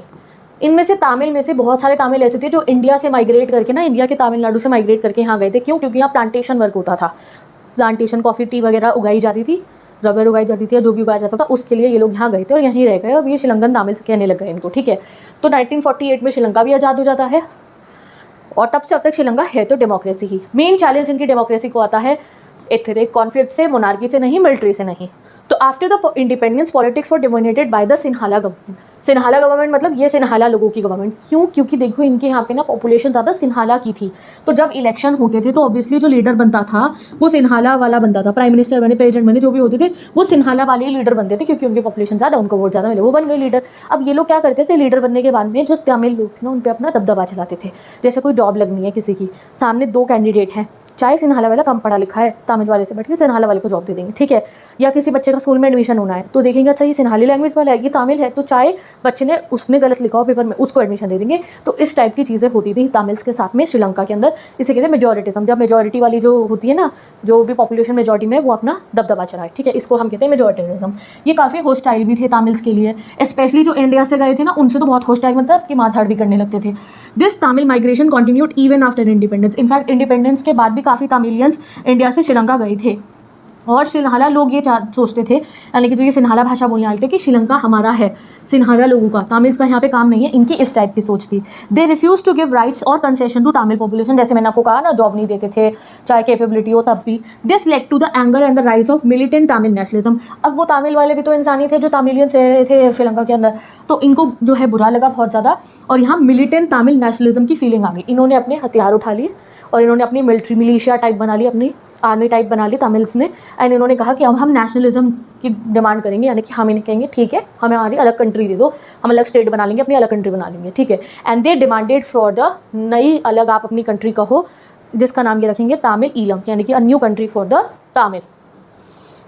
तो 1983 के अंदर जो श्रीलंका के अंदर तमिल लोग रहते थे, उनमें से बहुत सारों ने अपना एक ग्रुप बना लिया, ठीक है, और वो ग्रुप के पास बहुत सारे हथियार थे, एक टाइप का आपको आर्मी सी बना लिया, अपनी मिलिशिया कहते हैं ऐसे, वो बना लिया, जिसका नाम इन्होंने रखा liberation tigers of Tamil Eelam, यानी कि वो शेर जो तमिल को एक अलग कंट्री बनवाएंगे, उनकी एक अलग स्टेट बनवाएंगे, ठीक है। LTTE demanded a separate Tamil country Tamil Eelam. इन्होंने क्या कहा कि अब श्रीलंका तुम्हारा है ना, सिन्हाला वालों का, ठीक है, तो हमें हमारी अलग कंट्री बना दो, यानी कि ये पूरा श्रीलंका में से हमें हमारा अपना हिस्सा दे दो, हम अपना तमिल कंट्री बना लेंगे, ठीक है, तमिल स्टेट बना लेंगे हम अपनी। एट वन पॉइंट तो ऐसा था कि जितना भी नॉर्थ ईस्ट रीजन था श्रीलंका का, नॉर्थ ईस्ट रीजन मतलब सोच लो इतना रीजन जो हो गया श्रीलंका का, या जो भी रीजन नॉर्थ ईस्ट में पड़ रहा था, वो पूरा का पूरा LTTE के कंट्रोल में था। इन पर बहुत वेपन्स वगैरह भी होते थे, और फिर इनके बीच में LTTE के बीच में और श्रीलंका की जो आर्मी है उसके बीच में वॉर होता था। अब वॉर होता था तो लोग मरते हैं, तो ये जितने लोग मरते थे उनमें से बहुत सारे इंडियन तमिल्स भी थे। कौन से इंडियन तमिल? जो माइग्रेट करके वहाँ गए थे। तो जो तमिल्स इंडिया वाले थे वो कहते थे कि आप जाके मदद करो हमारी कंट्री की गवर्नमेंट को, हमारी सरकार को, कि वहाँ पे जो लोग मर रहे हैं वो हमारे यहाँ से गए हुए हैं, तो आप जाके मदद करो। तो हमारी कंट्री फिर क्या करती है, इंडिया जो है वो जाता है श्रीलंका के पास और उन्हें कहता है कि आप कुछ करिए, इनकी डिमांड पूरी कीजिए, ऐसा नहीं कि जो है ऐसे लोग जो है लोगों को बेकसूरों की जान जा रही हो, ठीक है। तो the Sri Lankan Tamil issue also involve people from Indian origin. तो इसलिए जो इंडिया के तमिल्स थे उन्होंने इंडियन गवर्नमेंट पे कहा कि आप जाके प्रोटेक्ट करो तमिल लोगों को जो श्रीलंका में रह रहे हैं। इंडिया ने नेगोशिएशन, यानी कि कहते हैं ना दो भाइयों की लड़ाई होती है तो तीसरा भाई सही करवाने आता है, इस टाइप से हमारी इंडिया की गवर्नमेंट गई श्रीलंका की गवर्नमेंट से बार बार बात करने। और 1987 में जो है India first time directly involve हुआ श्रीलंकन तमिल कॉन्फ्लिक्ट के अंदर। कैसे हुआ? हमने एक अकॉर्ड साइन करा था श्रीलंका के साथ में, और इंडिया ने ट्रूप्स भेजे थे श्रीलंका के अंदर वहाँ की सिचुएशन को स्टेबलाइज करने के लिए, यानी कि हमने वहाँ पे अपनी आर्मी भेजी, कुछ सोल्जर्स अपने भेजे, क्योंकि वहाँ बहुत वायलेंस हो रहा था ना, तो हमने अपने सोल्जर्स भेजे जिससे कि वहाँ की सिचुएशन थोड़ी कंट्रोल में आए। अब हमने वो किन की मदद के लिए भेजे थे? तमिल लोगों की ना, बेसिकली कि वहाँ वॉर ना हो, उनकी डिमांड पूरी हो जाए। और वहाँ जो हमारे सोल्जर्स गए थे मदद करने, उनकी लड़ाई किससे हो जाती है? दे एंड ऑफ फाइटिंग LTTE, यानी कि वही तमिल जिनकी मदद के लिए हम काइंड ऑफ गए थे मदद करने, उनका ही जो ये मिलिटेंट ग्रुप था तमिल्स का LTTE, इन्हीं से हमारे सोल्जर्स की जो है फाइट हो जाती है। इससे क्या हुआ? Sri Lankans dislike that the presence of Indian troops seeing it interference in the internal affairs. Sri Lanka वालों ने क्या कहा कि भाई इंडिया की आर्मी हमारे यहाँ क्या कर रही है, ये तो हमारे मामले में दखलंदाजी कर रहे हैं। इवन तो हम गए थे श्रीलंका की सरकार के कहने पर ही, बट फिर भी ना ही तमिल्स को ना ही सिन्हालीस को पसंद आया कि इंडिया क्यों दखलंदाजी कर रही है। और जिनकी हम मदद करने गए थे LTTE की तो नहीं करने गए थे, बट आप ये कह सकते हो कि हम वहाँ सिचुएशन कंट्रोल करने अपने इंडियन तमिल्स के लिए तो गए थे, और उन्हीं से हमारी लड़ाई हो जाती है फिर हमारे सोल्जर्स की। एंड फाइनली 1989 में 87 में हमने अपने सोल्जर्स भेजे थे, थिंक सो, ठीक है, इस टाइम पीरियड में 89 में हमने Indian peace keeping forces IPKF को वापस बुला लिया बिना गोल अचीव करे। हम अपनी आर्मी वापस बुलाए थे, हम कह रहे ठीक है भाई जो मर्जी करो, तुम्हारी कंट्री में जो मर्जी हो, हम दखलंदाजी नहीं करेंगे। फिर इनके यहाँ पे पता है तुम्हें कितने समय तक कॉल चला? 20-21 साल तक इनका वॉर होता रहा इसी बात को लेकर। एंड फाइनली बाद में जाके इनकी सिचुएशन कंट्रोल होती है। कोई अलग कंट्री तो नहीं बनती है तमिल ईलम, स्टेट वगैरह नहीं होती है, बट जैसे तैसे करके ये लोग अपना समझौता कर लेते हैं। बहुत सारा इंटरनेशनल एफर्ट हुआ था, जितनी भी स्कैंडिनेवियन कंट्रीज थी, यानी कि आइलैंड नेशंस थे, ये भी आइलैंड नेशन है ना, तो आइलैंड नेशन जैसे नॉर्वे, आइसलैंड, वो आए इनके बीच में। 2009 में जाके LTTE को हरा दिया जाता है। डिस्पाइट द कॉन्फ्लिक्ट फिर भी आप कह सकते हो कि श्रीलंका ने अच्छी इकोनॉमिक ग्रोथ बनाई। वैसे कहते हैं किसी कंट्री में वॉर हो रहा है, इनका तो सिविल वॉर था तो ग्रोथ नहीं होती, बट इन्होंने अच्छी ग्रोथ करी, और इनका कि ह्यूमन डेवलपमेंट रैंक, यानी कि पढ़े लिखे लोग, हॉस्पिटल वगैरह इनके यहाँ बहुत अच्छे से बने। Sri Lanka was the first among the developing countries to control population growth also, तो ये आपको याद रखना है। It was the first in South Asia to liberalize it economy, liberalization भी अपनी इकोनॉमी का इन्होंने ही करा था। Throughout the civil war इनका GBT भी काफ़ी अच्छा था। डिस्पाइट इंटरनल वायलेंस श्रीलंका अभी तक डेमोक्रेसी पे चल रहा है, तो इनके यहाँ भी प्रॉब्लम बहुत हुई, बट डेमोक्रेसी सैक्रिफाइस इन्होंने नहीं करी। तो ये केस हो गया गाइज हमारा श्रीलंका का। अब फाइनली हम पढ़ेंगे कॉन्फ्लिक्ट्स, यानी कि हमारे पड़ोसी देशों के साथ क्या क्या कॉन्फ्लिक्ट रहा, इंडिया और पाकिस्तान क्या क्या कॉन्फ्लिक्ट रहा, इंडिया बांग्लादेश से क्या प्रॉब्लम रहती है, लड़ाई किस बात पे होती है। So let's study. सो अब हम लोग इनकी डोमेस्टिक पॉलिटिक्स से बाहर निकल के इंटरनेशनल कॉन्फ्लिक्ट पे जाएंगे। इंटरनेशनल कॉन्फ्लिक्ट मतलब पड़ोसियों से जो कॉन्फ्लिक्ट होता है, जैसे अभी अभी आपने रिसेंटली भी देखा after the Pahalgam attack India और पाकिस्तान का ऑलमोस्ट वॉर हुआ है, ठीक है। तो अभी इसके बारे में मैं आपको इस चैप्टर में नहीं पढ़ा रही हूँ, बट काफ़ी सारी चीज़ें हैं जो अब चैप्टर में बदल जानी चाहिए आफ्टर दिस सिनेरियो। तो मे भी अगले साल की जो एनसीईआरटी आए वो रिप्रिंटेड आ जाए, तो मैं आपको एक पैराग्राफ दे दूँगी डिस्क्रिप्शन बॉक्स के अंदर, आप उसको जरूर रीड कर लेना फॉर द करंट सिनेरियो। ऐसा नहीं है कि हमें करंट सिनेरियो से अवेयर नहीं रहना चाहिए, वो भी हमें रहना चाहिए। जैसे इसमें इंडस वाटर ट्रीटी के बारे में बता रखा है कि अभी तक हमने उसको जो समझौता हमारा हुआ था उस पर हम अमल कर रहे थे, अच्छे से चला रहे थे, बट अब की बारी हमने उसको बंद करा आफ्टर दैट, जैसा पाकिस्तान ने हमारे साथ किया। तो ये सब चीज़ें आप देखो, अगर आप ये चैप्टर पढ़ोगे तो आपको अरे ये तो बदलाव। तो चलो देखते हैं इंडिया पाकिस्तान का वॉर किस किस बात पे हुआ, क्या क्या प्रॉब्लम्स क्रिएट हुई, ठीक है। चलिए पढ़ते हैं। तो अब हम पढ़ेंगे हमारा जो इंटरनल कॉन्फ्लिक्ट्स नहीं, एक्सटर्नल कॉन्फ्लिक्ट के बारे में। तो सबसे पहला इंटरनेशनल कॉन्फ्लिक्ट जो साउथ एशिया में है वो है इंडिया और पाकिस्तान के बीच में। सून आफ्टर द पार्टीशन, जैसे ही हमारा पार्टीशन हुआ था, हमारा क्लैश शुरू हो जाता है ओवर द कश्मीर, ठीक है। क्या हुआ था, पाकिस्तान ने हमारे कश्मीर के बहुत सारे एरियाज़ को कैप्चर कर लिया था, उस पर कब्जा कर लिया और उसको जो है अपने अंडर में रख लिया, and we call that area Pakistan occupied Kashmir. 1947 से 48 में और 65 में वॉर हुआ इंडिया और पाकिस्तान का इसी बात को लेकर, बट तब भी इशू जो है वो सॉल्व नहीं हुआ। जो ये 47-48 में वॉर हुआ, यानी कि पार्टीशन होते ही, आज़ादी मिलते ही हमारा वॉर हो गया था इनके साथ में, उसकी वजह से जो ये कश्मीर है हमारा वो 3 हिस्सों में बढ़ गया था, 2 हिस्सों में सॉरी, एक पाकिस्तान ऑक्यूपाइड कश्मीर और एक इंडिया का Jammu Kashmir divided by the line of control, यानी कि बीच में एक एलओसी है, इस तरफ हो गया वो कश्मीर जिस पर पाकिस्तान ने कब्जा कर रखा है, दूसरा हमारा कश्मीर, ठीक है। इन 1970 वॉर 71 के अंदर इंडिया ने डिसिसिव वॉर करा था, बट कश्मीर रिमेन अनरिजॉल्व, यानी कि जो बांग्लादेश वॉर हुआ उसमें हमने बांग्लादेश को इंडिपेंडेंट कंट्री बनाया, उस समय पे हमने कश्मीर नहीं छेड़ा था, ठीक है। उस समय पे कश्मीर वाले इशू को बिल्कुल भी बात नहीं करी गई थी। The conflict also included strategic issues like Siachen glacier and arms race, और भी हमारे साथ बहुत सारे मुद्दे हैं हमारे पाकिस्तान के साथ में। तो इन द 1990s हम जो है हमारी कंट्री में भी न्यूक्लियर वेपन आ गया था, और हमारी देखा देखी में फिर थोड़े समय बाद जो है पाकिस्तान में भी न्यूक्लियर वेपन टेस्ट करा, और इनके पास भी न्यूक्लियर वेपन है, इन्होंने भी अपना न्यूक्लियर वेपन बना लिया था। इंडिया ने 1998 में न्यूक्लियर टेस्ट कंडक्ट करा था पोखरान में, और हमारे करते ही विद इन डेज हमने करा टेस्ट, और विद इन डेज इन्होंने अपना न्यूक्लियर टेस्ट करना शुरू कर दिया छगाई हिल्स के अंदर। Since then both country maintain tense military balance, but the chance of full scale war has reduce. तो देखो यहाँ पे क्या लिखा है, फुल स्केल वॉर का चांस रिड्यूस है, तो क्योंकि ना दोनों ही कंट्री के पास न्यूक्लियर वेपन है, इसलिए बहुत डर है फुल स्केल वॉर करने के अंदर, क्योंकि न्यूक्लियर वेपन तो भाई एट ऑल कॉस्ट हमें उसको अवॉइड करना है। इसलिए अब की बार भी जब हमारा वॉर हुआ, ऑलमोस्ट जो वॉर हुआ हमारा पाकिस्तान के साथ कुछ समय तक चला, मतलब हमारे एक वीक तक वो चला, एंड देन इंटरवेंशन किसने करा, अमेरिका ने करा, और फाइनली जो है सीज़ फायर घोषित कर दिया गया एंड वॉर जो है वो एंड हो गया, ठीक है। तो वो सब क्यों होता है, क्योंकि पाकिस्तान के पास भी न्यूक्लियर वेपन है, हमारे पास भी न्यूक्लियर वेपन है, तो दोनों ही कंट्री, और हमारी कंट्री तो बिल्कुल नहीं जाएगी कि मासूमों की जान जाए, क्योंकि अगर न्यूक्लियर वेपन फोड़ दिया गया तो दोनों ही तरफ बहुत ज़्यादा बर्बादी होगी, डन। और जब न्यूक्लियर वेपन कंट्रीज़ के बीच में वॉर होता है तो इंटरनेशनल अरेना से भी, यानी कि बाहर के देश की जो कंट्रीज़ होती हैं वो आकर दबाव डालती हैं कि आप वॉर को ख़त्म कीजिए, क्योंकि न्यूक्लियर वेपन हम अब अफोर्ड नहीं कर सकते, अगर न्यूक्लियर वेपन फूटने शुरू हो गए तो it will lead to the third world war only, ठीक है। तो चलो आगे बढ़ते हैं। बोथ इंडिया एंड पाकिस्तान जो है सस्पिशियस रहता है एक दूसरे को लेकर, मतलब हम लोग शक करते हैं एक दूसरे पे। इंडिया हम अक्यूज़ करते हैं पाकिस्तान को कि वो हमारे यहाँ पे जो है कश्मीर के अंदर वायलेंस क्रिएट करवाता है, अभी भी आपने देखा पहलगाम अटैक के दौरान क्या हुआ है। And India says Pakistan provide करता है army training, money, shelter to terrorist को, कि यहाँ पे टेररिज्म को ये लोग शेल्टर देते हैं। इंडिया ऑल्सो बिलीव्स पाकिस्तान ने प्रो खालिस्तानी मिलिटेंट जो थे हमारे इंडिया में जो आए थे 1985 से 1995 में, उनकी भी इन्होंने मदद करी थी पाकिस्तानीज़ ने वेपन्स देकर। पाकिस्तानी की जो स्पाई एजेंसी है ISI, उन्होंने क्या कहा, मतलब हम कहते हैं कि वो लोग क्या करते हैं, इंडिया के खिलाफ जितनी भी एक्टिविटीज़ होती हैं उनको सपोर्ट करते हैं, ठीक है जी। Pakistani in returns blame India for interfering in Sindh and Balochistan, और ये हमारे पे क्या इल्ज़ाम लगाते हैं कि इनके यहाँ जो सिंध और बलूचिस्तान के अंदर इनका सिंध और बलूचिस्तान कह रहा है, इनसे प्रोटेस्ट कर रहा है, उसमें हम उनका साथ देते हैं, ये हमारे पे ये इल्ज़ाम लगाते हैं। चलो आगे बढ़ते हैं।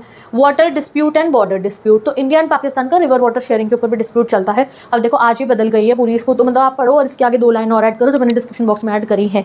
तो before 1960 they argued over the Indian river system, Indus river system, हमारी जो इंडस रिवर है और जो सारी इंडस रिवर में जितनी नदियाँ बहती है, इसको लेकर पाकिस्तान और हमारी वॉर नहीं हुई, बट लड़ाई आर्ग्यूमेंट्स वगैरह बहुत होती थी, ठीक है। तो 1960 में वर्ल्ड बैंक आया और हमने इंडस वाटर ट्रीटी साइन करी।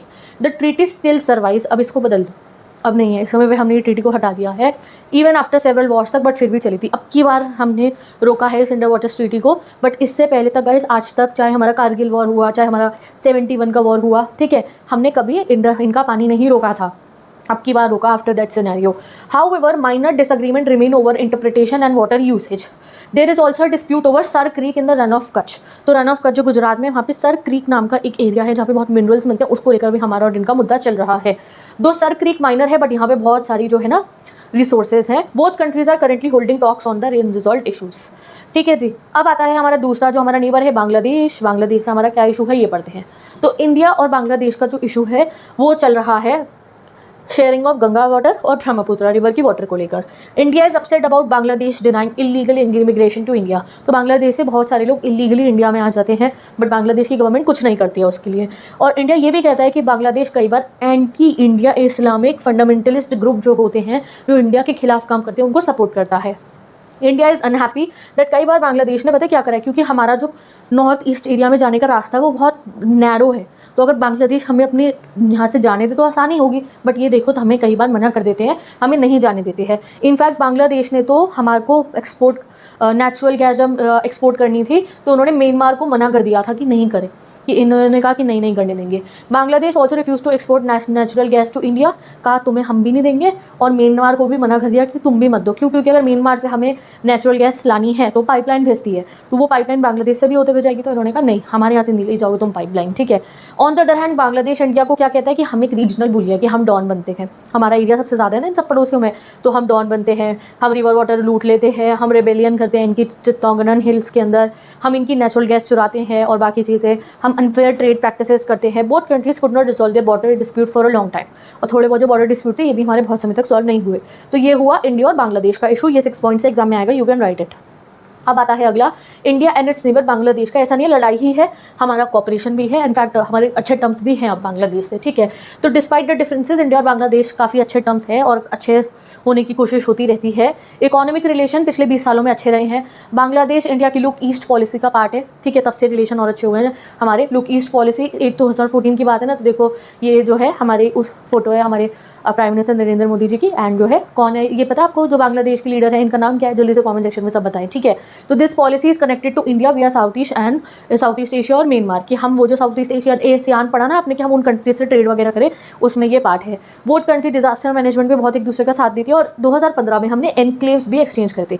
एनक्लेव मतलब होता है कुछ हिस्से, जैसे इंडिया का कुछ हिस्सा है वहाँ पे बांग्लादेशी लोग रह रहे हैं और हमारा उनका कुछ हिस्सा है जहाँ पे इंडिया के लोग रह रहे हैं. तो रादर देन लोगों को उठा के इधर उधर भेजा जाए, हमने उस हिस्से को कह दिया ये तुम रख लो, ये वाला हिस्सा हमें दे दो. इसे कहते हैं sharing of exchange in the enclaves in the very simple language. Now both sides are working to expand cooperation. अब हम कोशिश कर रहे हैं कि अच्छे रिलेशन रखें, कॉमन थ्रेट आइडेंटिफाई करें, इकट्ठा दुश्मन कौन है कंट्री का, और अब अच्छे हमारे रिलेशन हैं इनके साथ.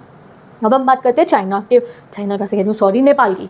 तो नेपाल और हमारे तो बहुत ही अच्छे रिलेशन है. कुछ ही बातें हैं जहाँ पे थोड़ा सा दोस्तों में थोड़ी बहुत नाराज़गी हो जाती है, इस टाइप की बात है. इनफैक्ट इंडिया और नेपाल की तो इतनी अच्छी गहरी दोस्ती है कि इंडिया और नेपाल में आने जाने के लिए आपको वीज़ा की भी ज़रूरत नहीं होती है. सिटीजन्स ऑफ बोथ कंट्री इधर उधर ट्रैवल कर सकते हैं बिना वीज़ा बिना पासपोर्ट के. Despite this there have been trade related dispute है दोनों कंट्रीज़ के बीच में. इंडिया कई बार अनहैप्पी हो जाता है जब नेपाल ज़्यादा क्लोज जाता है चाइना के, और इंडिया क्रिटिसाइज करता है नेपाल को for not taking any action against the anti Indian element. ये कई बार नेपाल को दिखता है कि इंडिया के खिलाफ कुछ साजिश हो रही है, तब भी वो चुप रह जाता है. इंडिया की सिक्योरिटी एजेंसी माओइस्ट मूवमेंट जो है नेपाल में उसको थ्रेट मानती है. जो माओइस्ट मैंने आपको बताया ना, वो माओइस्ट रेडिकल होते हैं, हथियार उठा लेते हैं, हम लोग उनको गलत मानते हैं. ऑब्वियसली वो कंट्री के जो है पीस के लिए अच्छा नहीं होता, और उस वजह से हमारी कंट्री के अंदर नक्सलाइट मूवमेंट जो ना नक्सलवादी जो होते हैं उनको बढ़ावा मिला था. ठीक है. मैनी नेपाल फील दैट, अब नेपाल के अंदर कुछ लोग फील करते हैं, नेपाल फील करता है कि इंडिया जो है नेपाल के इंटरनल अफेयर में काम दखलंदाजी करता है. हमारे पे कई बार ये इल्ज़ाम लगता है हमारा साइज़ इतना बड़ा है ना, इतना इनके रेशियो से, मतलब अगर हम कंपेयर करें तो इंडिया बहुत बड़ी है, तो इस वजह से इनको लगता है कि हम दखलंदाजी दे रहे हैं. India has design on Nepal का rivers and hydro power system. India block करता है नेपाल का एक्सेस टू सी रूट्स. ये इल्ज़ाम ही हम पे लगाते हैं क्योंकि लैंड लॉक कंट्री है ना, तो इन पर सी का रास्ता नहीं है, हम ही देते हैं. तो कई बार ये कहते हैं हम लोग नहीं करने देते उन्हें use. Still Indo Nepal relation बहुत अच्छे हैं. टू कंट्री ट्रेड हो, साइंस हो, इलेक्ट्रिसिटी जनरेशन हो, वाटर मैनेजमेंट हो, सब पे अच्छे से एक दूसरे की हेल्प करते हैं. और democratic progress in Nepal gives hope for even stronger ties. तो अब डेमोक्रेसी जो अच्छी चल रही है हमारी नेपाल के अंदर, तो और अच्छा है ये हमारे लिए. श्रीलंका और इंडिया का कोई मेजर इशू नहीं है, वो तभी हुआ था हमारा जब हम इनकी मदद करने के लिए गए थे. The main issue between India and Sri Lanka is ethnic conflict in Sri Lanka. India के सिटीजन चुप नहीं रह पाते जब वहाँ पे जो तमिल लोग जो इंडिया से भी गए थे उनके ऊपर अत्याचार होते हैं. आफ्टर का इंडिया मिलिट्री इंटरवेंशन इन 1987, तो 1987 में जो हमने इंटरवेंशन करा था उसके बाद हमने करी पॉलिसी ऑफ डिसएंगेजमेंट मतलब अब हम नहीं बोलेंगे तुम्हारे मुद्दों के अंदर. जैसे मम्मी कहती है ना, दो भाई लड़े होते हैं, अब नहीं बोलूँगी लड़ो. तो हमने भी यही कहा कि ठीक है आप लड़ो, हम नहीं आएंगे, ठीक है। अब फ्री ट्रेड एग्रीमेंट साइन हुआ था इंडिया और श्रीलंका के बीच में, इससे हमारी इकोनॉमिक टाइज बढ़े, और जब भी श्रीलंका के अंदर कोई मतलब नेचुरल डिजास्टर आया, जैसे जब सुनामी आई थी यहाँ पे, तो हमने इनकी हेल्प करी एंड इससे हमारे रिलेशन और ज़्यादा स्ट्रॉन्ग हुए। अब आते हैं हम इंडिया एंड भूटान के रिलेशनशिप पे, जो बहुत प्यारे हैं, वेरी स्पेशल रिलेशनशिप है, कोई कॉन्फ्लिक्ट हमारा भूटान के साथ में नहीं है। जो भूटान की मोनार्क है, यानी कि जो राजा है, वो कई बार इंडिया की मदद करते हैं form driving out militants from India north east. तो हमारे नॉर्थ ईस्ट रीजन के अंदर अगर कोई मिलिटेंट्स आते हैं जो हमारे लिए खतरा हो, तो वो उन्हें निकालने में हमारी मदद करते हैं, और हम भी वहाँ पे जाकर डेवलपमेंटल प्रोजेक्ट लगाते हैं। जैसे हमने वहाँ हाइड्रो इलेक्ट्रिसिटी प्लांट लगाया है, और इंडिया और भूटान जो है एक दूसरे के काफ़ी अच्छे फ्रेंड है, और हम लोग बहुत ज़्यादा मदद करते हैं भूटान की, यानी कि इकोनॉमिकली कहो या वहाँ स्कूल बनवाना कहो, और अलग अलग तरीक़ों से हम अब जो है भूटान में प्रोग्रेस लाने की कोशिश करते हैं, वो भी हमारी बहुत मदद करते हैं। अब इंडियन मालदीव्स के रिलेशन भी अच्छे, वार्म और कॉर्डियल है, ठीक है। 1988 में when Tamil Mercenaries attacked Maldives, तो जो ये तमिल मर्सिनरीज हैं इन्होंने मालदीव्स में भी अटैक करा था, तो इंडिया ने मदद करने भेजा था नेवी को। इंडिया ने मालदीव्स की इकोनॉमिक ग्रोथ में भी, जैसे टूरिज्म और इनकी जो फिशरीज़ को फ्लरिश करने में हमने मदद की थी। राइट नाउ तो Maldives is very famous, but हमने भी इनकी मदद करी थी, ठीक है। चलो, अच्छे रिलेशन है इनके साथ भी। अब ओवरव्यू अगर हम जनरल देखें तो इंडिया पे ही सारे नाम लग रहे हैं, ये भाई हमारे में दखलंदाजी कर रहे हैं, तो वो इसलिए ड्यू टू इंडिया का लार्ज साइज एंड पावर, इतनी सारी पॉपुलेशन, तो इसलिए कई बार लगता है हमारे नेबर्स को कि हम लोग जो है ना इनके ऊपर दादागिरी कर रहे हैं, और हमारी कंसर्न देखो, हमें डर लगा रहता है। पाकिस्तान, यहाँ पे इतना कॉन्फ्लिक्ट रहता है, कभी मिलिट्री कभी डेमोक्रेसी, ठीक है। श्रीलंका, यहाँ पे भी एथनिक कॉन्फ्लिक्ट था। बांग्लादेश, यहाँ पे भी इतनी प्रॉब्लम थी। नेपाल, यहाँ की भी डेमोक्रेसी स्टेबल नहीं हो रही थी। हमारे तो आसपास के जितने पड़ोसी हैं सबके यहाँ पे प्रॉब्लम चल रही है, तो इससे हमारी पॉलिटिक्स पे, हमारे पीस पे भी इफेक्ट पड़ता है। तुम्हारे पड़ोसी के घर में लड़ाई आ रही हो तो आवाज़ें तुम्हारे यहाँ भी तो आएंगी, तुम्हारे यहाँ भी तो प्रॉब्लम क्रिएट होगी। अब वो इतनी आवाज़ से प्रॉब्लम हो रही है यहाँ पे देश के अंदर, और बहुत प्रॉब्लम्स क्रिएट होती हैं। इसलिए हम ये कहते हैं कि हमें चाहिए कि भाई हमारे जो सारे पड़ोसी देश हैं वो भी पीसफुली रहें, अपने आराम से चले वो, ठीक है ना। वहाँ टेररिज्म हो ना, वहाँ जो है बार-बार मिलिट्री रूल लगे, अच्छे से डेमोक्रेसी चले, हम ये चाहते हैं। अब बात करते हैं हम फाइनली पीस एंड कोऑपरेशन की, हम सारे दोस्तों के अंदर, यानी कि जितने भी साउथ एशिया की कंट्रीज़ हैं इनके बीच में। जैसे कि आपने पढ़ा, अच्छा रुको, एक टॉपिक रहेगा कॉन्फ्लिक्ट बियॉन्ड इंडिया। अब ऐसा नहीं है सब हम लोग ही आपस में लड़ते हैं, ये एक दूसरे में भी लड़ते हैं, ये भी तो एक दूसरे के पड़ोसी हैं, सारे हमारे पड़ोसी थोड़ी हैं। तो not all conflicts are centred around India in South Asia.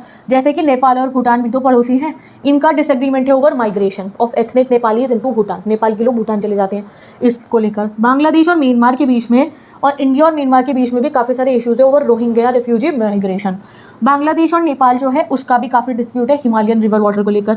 Still most conflict जो है वो इंडिया से ही है, क्योंकि इंडिया जोग्राफिकली बहुत बड़ा है और बहुत सारा बॉर्डर है हमारा इन सभी के साथ में। चलिए, अब आता है वो जो मैंने आपको कहा पीस एंड कोऑपरेशन। जैसे आपने पढ़ा था एशियान, भाई उन्होंने तो अपनी पूरी एक वो बना ली group, and they are helping out each other, चाहे प्रॉब्लम है तो बैठ के सुलझाएंगे। एशियान ये सब पढ़ा ना आपने, जो वो 10 कंट्रीज़ है जिसमें है हमारा बैंकॉक डिक्लेरेशन हुआ था, जिसमें थाईलैंड है और वो लाओ PDR, वो सब पढ़ के आया ना एशियान वाला चैप्टर 2 में। तो अब क्या हम लोगों ने कोशिश नहीं करी कि हम भी कोऑपरेशन करें? तो हमने करी थी, हमारी इतनी सक्सेसफुल नहीं हुई। तो डिस्पाइट साउथ एशियन कॉन्फ्लिक्ट्स, हमने 1985 में, वन मार्कर जल्दी लिख दो, हमने बनाया South Asian Association for Regional Cooperation, SAARC. क्यों बनाया था? मल्टीलेटरल कोऑपरेशन के लिए, कि हम एक दूसरे की मदद करें, प्रॉब्लम्स को बैठ के सॉल्व करें, इसलिए। हाउएवर पॉलिटिकल टेंशन इसके बनने के बाद भी कोई कम नहीं हुई, डन। इसके बाद हमने इसके लिए अंदर साइन करा साफ्ता। साफ्ता क्या है? South Asian free trade agreement. Free trade मतलब कि आप दोनों कंट्रीज आपस में ट्रेड कर सकते हैं आसानी से, ज़्यादा टैक्सेस नहीं लगेंगे ट्रेड पे, फ्री मूवमेंट होगा, इसको कहते हैं फ्री ट्रेड करना। तो साफ्ता साइन हुआ था 2004 में और इफेक्ट में आया 2006 में। किस लिए था? कि फ्री ट्रेड जोन बने और टैरिफ रेट, यानी कि टैक्सेस कम हो। इंडिया कोई चीज़ बेच रहा है अगर श्रीलंका को, तो वो भी ज़्यादा टैक्स नहीं लगाए। हम उससे कुछ खरीद रहे हैं, वो हमें कुछ बेच रहे हैं, हम भी नहीं लगाएंगे। आपस में हम लोगों ने फ्री ट्रेड एग्रीमेंट साइन करने की कोशिश करी। अब जब हमने साफ्ता लॉन्च करा तो भी हमारे कुछ नेबर्स ने हमारे पे इल्ज़ाम लगाया कि ये इंडिया की कोशिश है हमारे मार्केट्स पे कब्जा करने की, कि इनके यहाँ तो इतनी चीज़ें बनती हैं इंडिया के अंदर, और ये फ्री ट्रेड आएगा तो मतलब ये कम रेटों पर हमारे यहाँ पे लाके अपनी चीज़ें बेच सकते हैं। ये इल्ज़ाम हमारे पे लगाया, बट हमने कहा ये भैया हमारा कुछ ऐसा लालच नहीं है इसके अंदर, हमारा तो ऑलरेडी भूटान के साथ, नेपाल के साथ और श्रीलंका के साथ बायलैटरल एग्रीमेंट साइन था, यानी कि उनसे तो हम फ्री ट्रेड करते ही हैं, जिसको नहीं करना मत करो, फिर हमने ये कहा था। तो all countries will benefit equally, खाली हमारा फायदा नहीं था साफ्ता से, फ्री ट्रेड सबके लिए था। सम इंडियंस फील दैट साफ्ता अननेसेसरी है, यही मैंने आपको कहा ना, जब इन्होंने हमारे पे इल्जाम लगाया तो हमने कहा तो अननेसेसरी है, खाली पाकिस्तान के साथ ही तो नहीं है हमारा, कहो आप, और बांग्लादेश के साथ, भूटान, नेपाल और श्रीलंका के साथ तो था ऑलरेडी हमारा साफ्ता, मतलब free trade agreement, bilateral agreement. तो इसलिए ये एक फ़ोटो है हमारी, देखो 2014 की है तो दिखने में नहीं आ रहा, 18 सार्क समिट है हमारा, ठीक है, ये मैंने गूगल से ही देखी है। तो 18 सार्क समिट है हमारी, जहाँ सार्क यानी कि क्या हुआ, जितने भी साउथ एशियन रीजन के जो ये नेशन है उनके लीडर्स हैं यहाँ पे, ठीक है। तो विद दिस आगे बढ़ते हैं। अब इंडिया और पाकिस्तान के रिलेशन को हम दोबारा पढ़ेंगे। तो इंडिया और पाकिस्तान का रिलेशन टेंस है, कॉन्फ्लिक्ट रिडन है, अभी भी कॉन्फ्लिक्ट हुआ आपने देखा है, बट हमने काफ़ी कोशिश करी है कॉन्फ्लिक्ट बिल्डिंग मेजर्स बनाने की। कॉन्फिडेंस बिल्डिंग मेजर, देखो मैं कॉन्फ्लिक्ट पढ़ रही हूँ। कॉन्फिडेंस बिल्डिंग मेजर मतलब कि एक दूसरे से लड़ाई हम ना करें, ऐसे करें कि अच्छे से रहें। हमने काफ़ी बार कोशिशें करी हैं कि वॉर ना हो। सोशल एक्टिविस्ट और सेलिब्रिटीज़ ने अच्छी फ्रेंडशिप दिखाने की कोशिश की है और आपस में कॉर्डियल रिलेशन रहे कंट्री के जनता के बीच में। समिट्स बहुत हुई हैं जहाँ पे जाके हम इश्यूज़ को सॉल्व कर पाए जो नहीं हुए हैं। बस रूट ओपन हुए इंडिया और पाकिस्तान के बीच में, ट्रेड इंक्रीज़ हुआ, वीज़ा रिलैक्सेशन से मिलने लग गए, जो अब चेंज हो जाएगा बिल्कुल obviously. But how ever in recent times, अगर हम कुछ समय की बात करें और अभी पिछले महीने की बात करें टेक्निकली, तो पीस प्रोसेस बहुत सफ़र हुआ है अब बिटवीन इंडिया एंड पाकिस्तान, और अब पता नहीं कब चीज़ें सुधरेंगी। ठीक है, चलो अब आगे अगर हम बात करें आउटसाइड इन्फ्लुएंस की, इस रीजन पे चाइना और यूएसए का क्या रोल रहता है। हर एक जगह पे आप चाइना यूएसए की बात पढ़ोगे क्योंकि ये मेजर इकोनॉमिक पावर्स है, तो इनका मन करता है सब कुछ आगे धकल देंगे, क्यों, इन्हें लूटना है हर कंट्री को, इसलिए। तो China and the USA are two main influential external power in the South Asian politics. China का रोल है साइनो इंडियन रिलेशन में ओवर द पास्ट 10 ईयर्स। तो देखो चाइना कई बार पाकिस्तान का साथ देता है जिससे हमारे लिए प्रॉब्लम क्रिएट हो, तो ये इंडिया के लिए प्रॉब्लम है। बट ऐसा नहीं है कि हमारी चाइना से कोई बहुत अभी रिसेंटली अगर हम गए तो हमारे और चाइना के बीच में इकोनॉमिक जो ट्रेड है वो काफ़ी बढ़ रहा है। इनफैक्ट 1991 से लेकर आज तक हमारा और चाइना का जो ट्रेड लिंक है वो और ज़्यादा मजबूत हुआ है। यूएसए की अगर हम बात करें तो अमेरिका की इन्वॉल्वमेंट 1991 के बाद यानी कि कोल्ड वॉर के बाद बहुत बढ़ गई है। यूएसए के तो दोनों से ही अच्छे रिलेशन है, इंडिया से भी और पाकिस्तान से भी, और मीडिएटर की तरह भी एक्ट करता है, बीच का जो मतलब बंदर होता है ना दो बिल्ली की लड़ाई में, वैसा अमेरिका हमेशा एक्ट करता है। जैसे अब की बार भी जब हमारी लड़ाई हुई थी तो पाकिस्तान से जो हमारा वॉर हुआ तो उसमें कौन आया हमारा मेडिएशन करवाने, ऑब्वियसली अमेरिका आया था। तो economic liberation in South Asia has attracted greater US economic participation, a larger south Asian diaspora in the USA and the huge market size की वजह से भी यूएसए का इतना इंटरेस्ट हमारे यहाँ रहता है। दो रीजन है तो यूएसए इतना हमारे में इंटरेस्टेड है, एक तो इतनी पॉपुलेशन, यूएसए के पास इतनी सारी चीज़ें हैं, इंडस्ट्रीज़ हैं, एमएनसीज़ हैं, तो वो हमारे में इंटरेस्टेड रहेगा, we are a very good market.